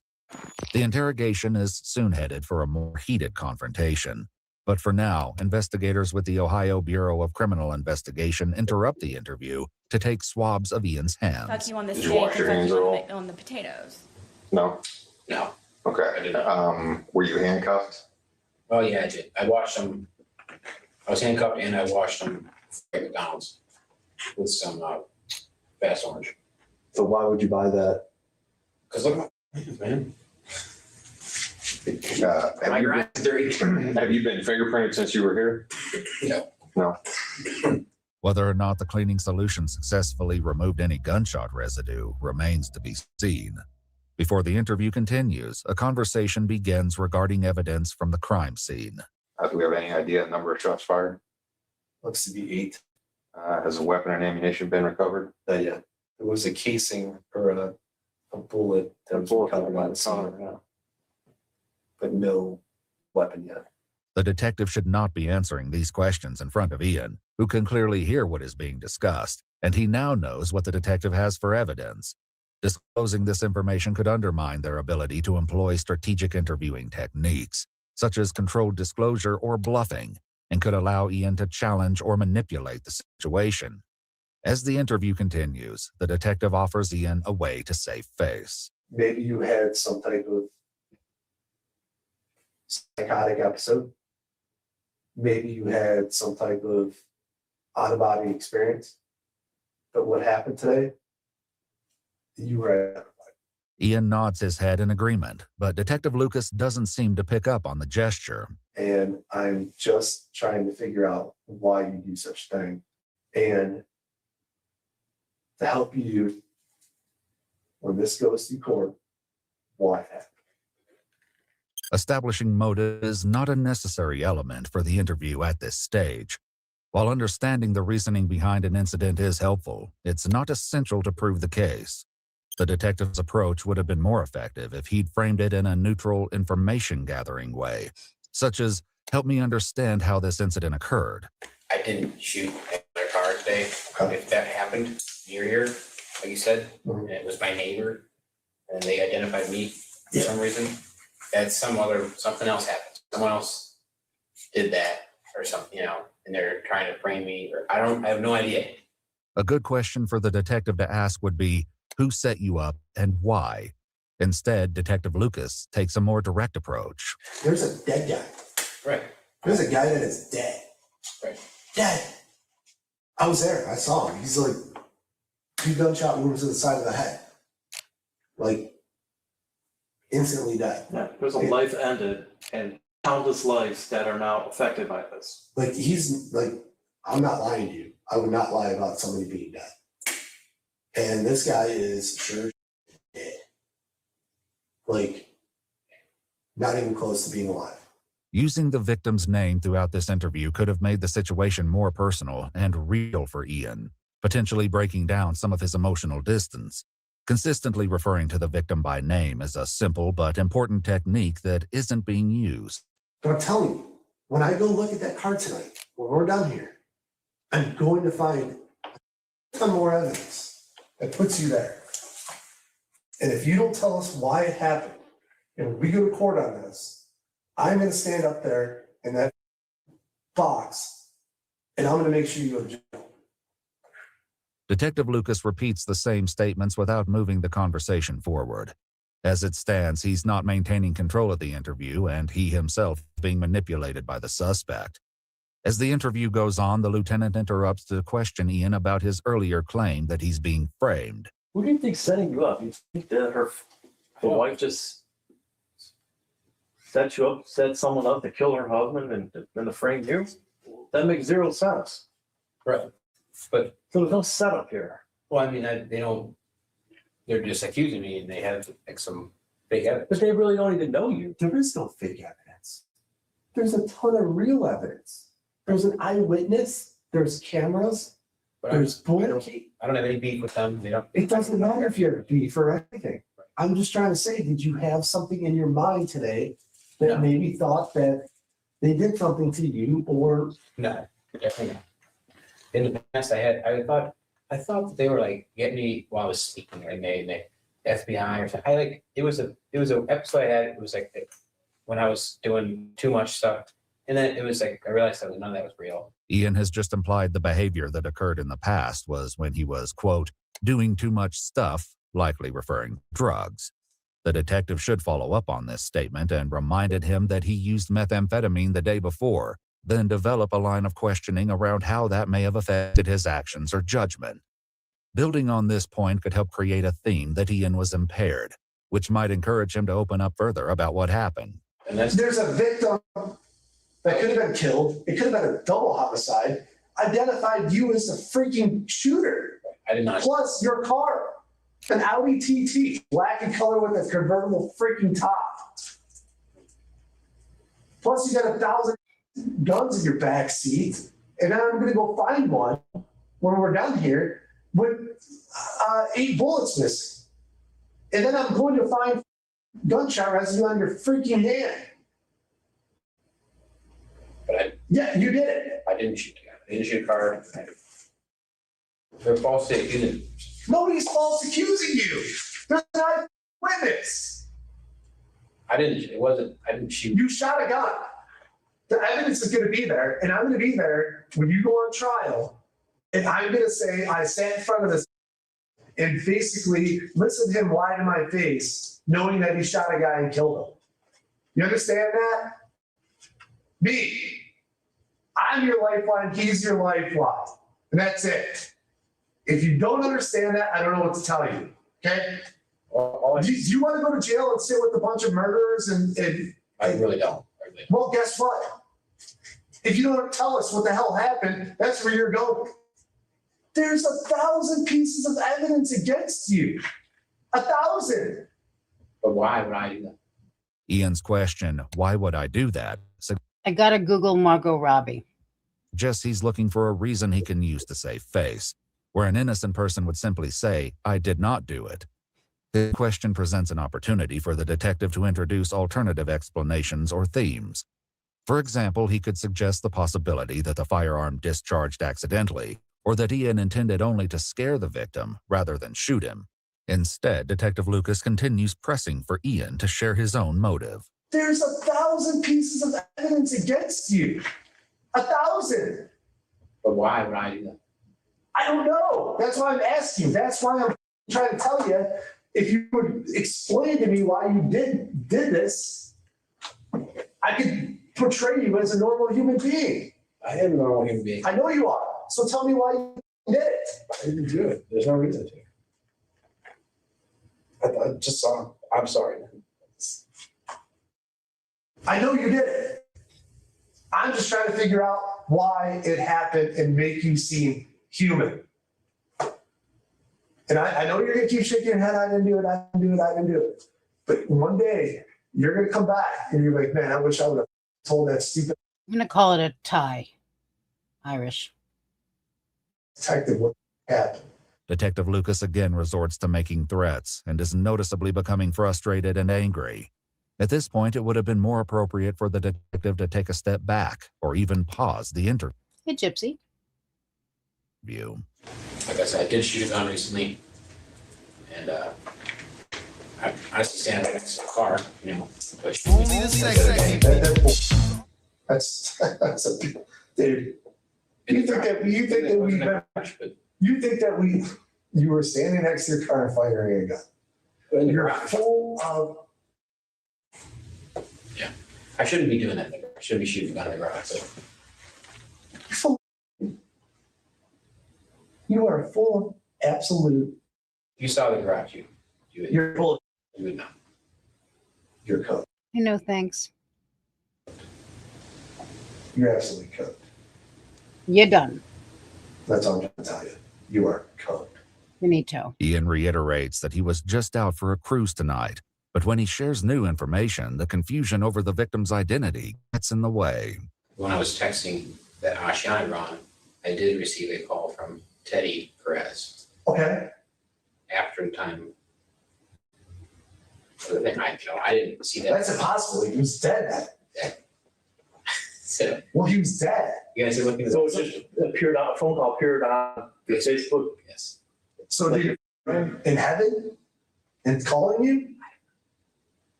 If you got my phone. Maybe he was because he was trying to get after you. I don't just killed him. Once again, Ted Perez is still alive, as the murder victim was his son David. If Ted did contact Ian after learning he was following his son, the opportunity to question him about that call is lost.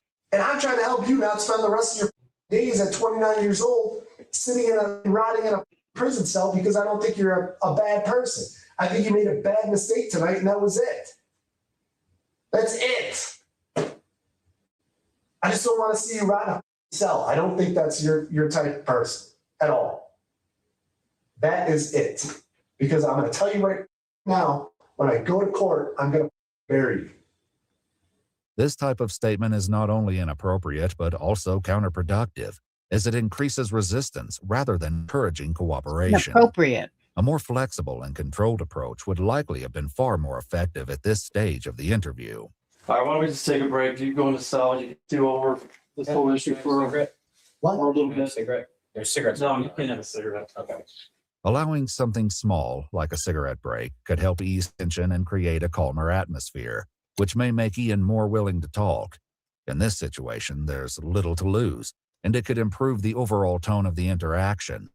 However, he's denied. The BCI agents remove and collect all of Ian's clothing, and once they resume the interview, the lieutenant asks a simple question that sends the interrogation on another downward spiral. Is there anything else that you want to say to us? They said someone called about the dog. We're not worried about that dog. Why? Well, I'm worried about it. I would rather her go to my mom than I don't someone care called. about that dog.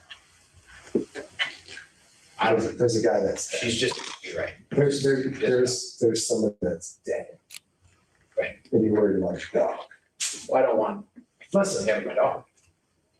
There's a dead guy, and you're worried about a dog?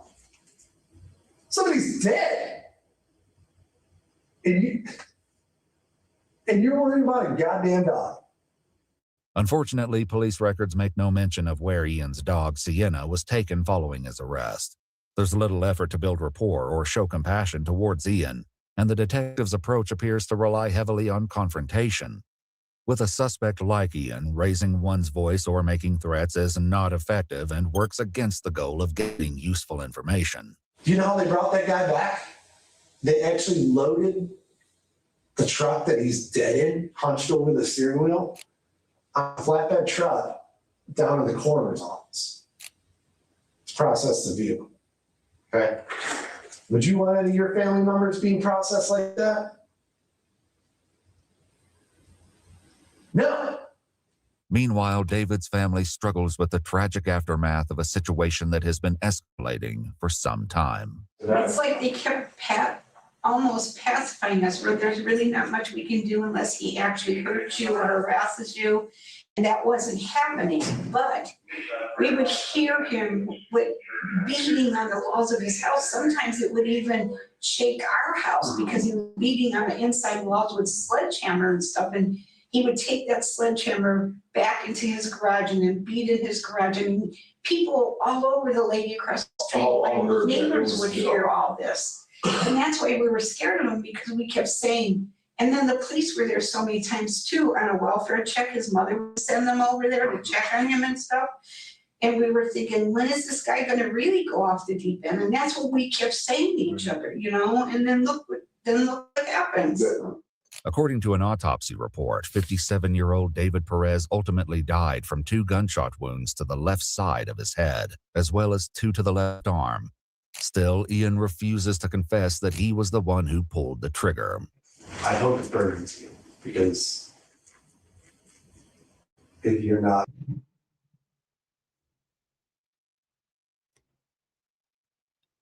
Hear me out. Are we ready? Are you ready? I think if I just end it, it will automatically redirect because I set it up to.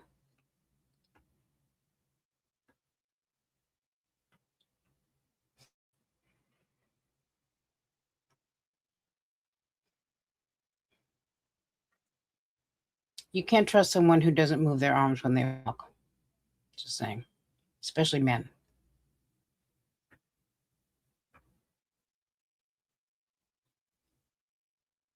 Love Gene Kelly. Oh, he was handsome.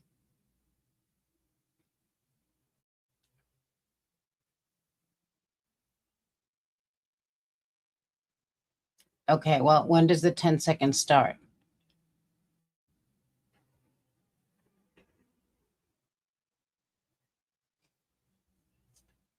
Thanks, hear me out, Carolina Hurtado. Okay, I'm just gonna end it now. I mean, we're all gonna see each other hopefully over there, except for those who can't stand you. Oh, hey, Noni. We're gonna go over to Hear Me Out. He's doing Lonnie Anderson, yeah. Pamela Anderson for show. I love her. All right, guys. It's a little sudden, but you know how we do. I will see you all at Hear Me Out. Thanks for joining. This was fun. And I'll see you in a sec. Bye.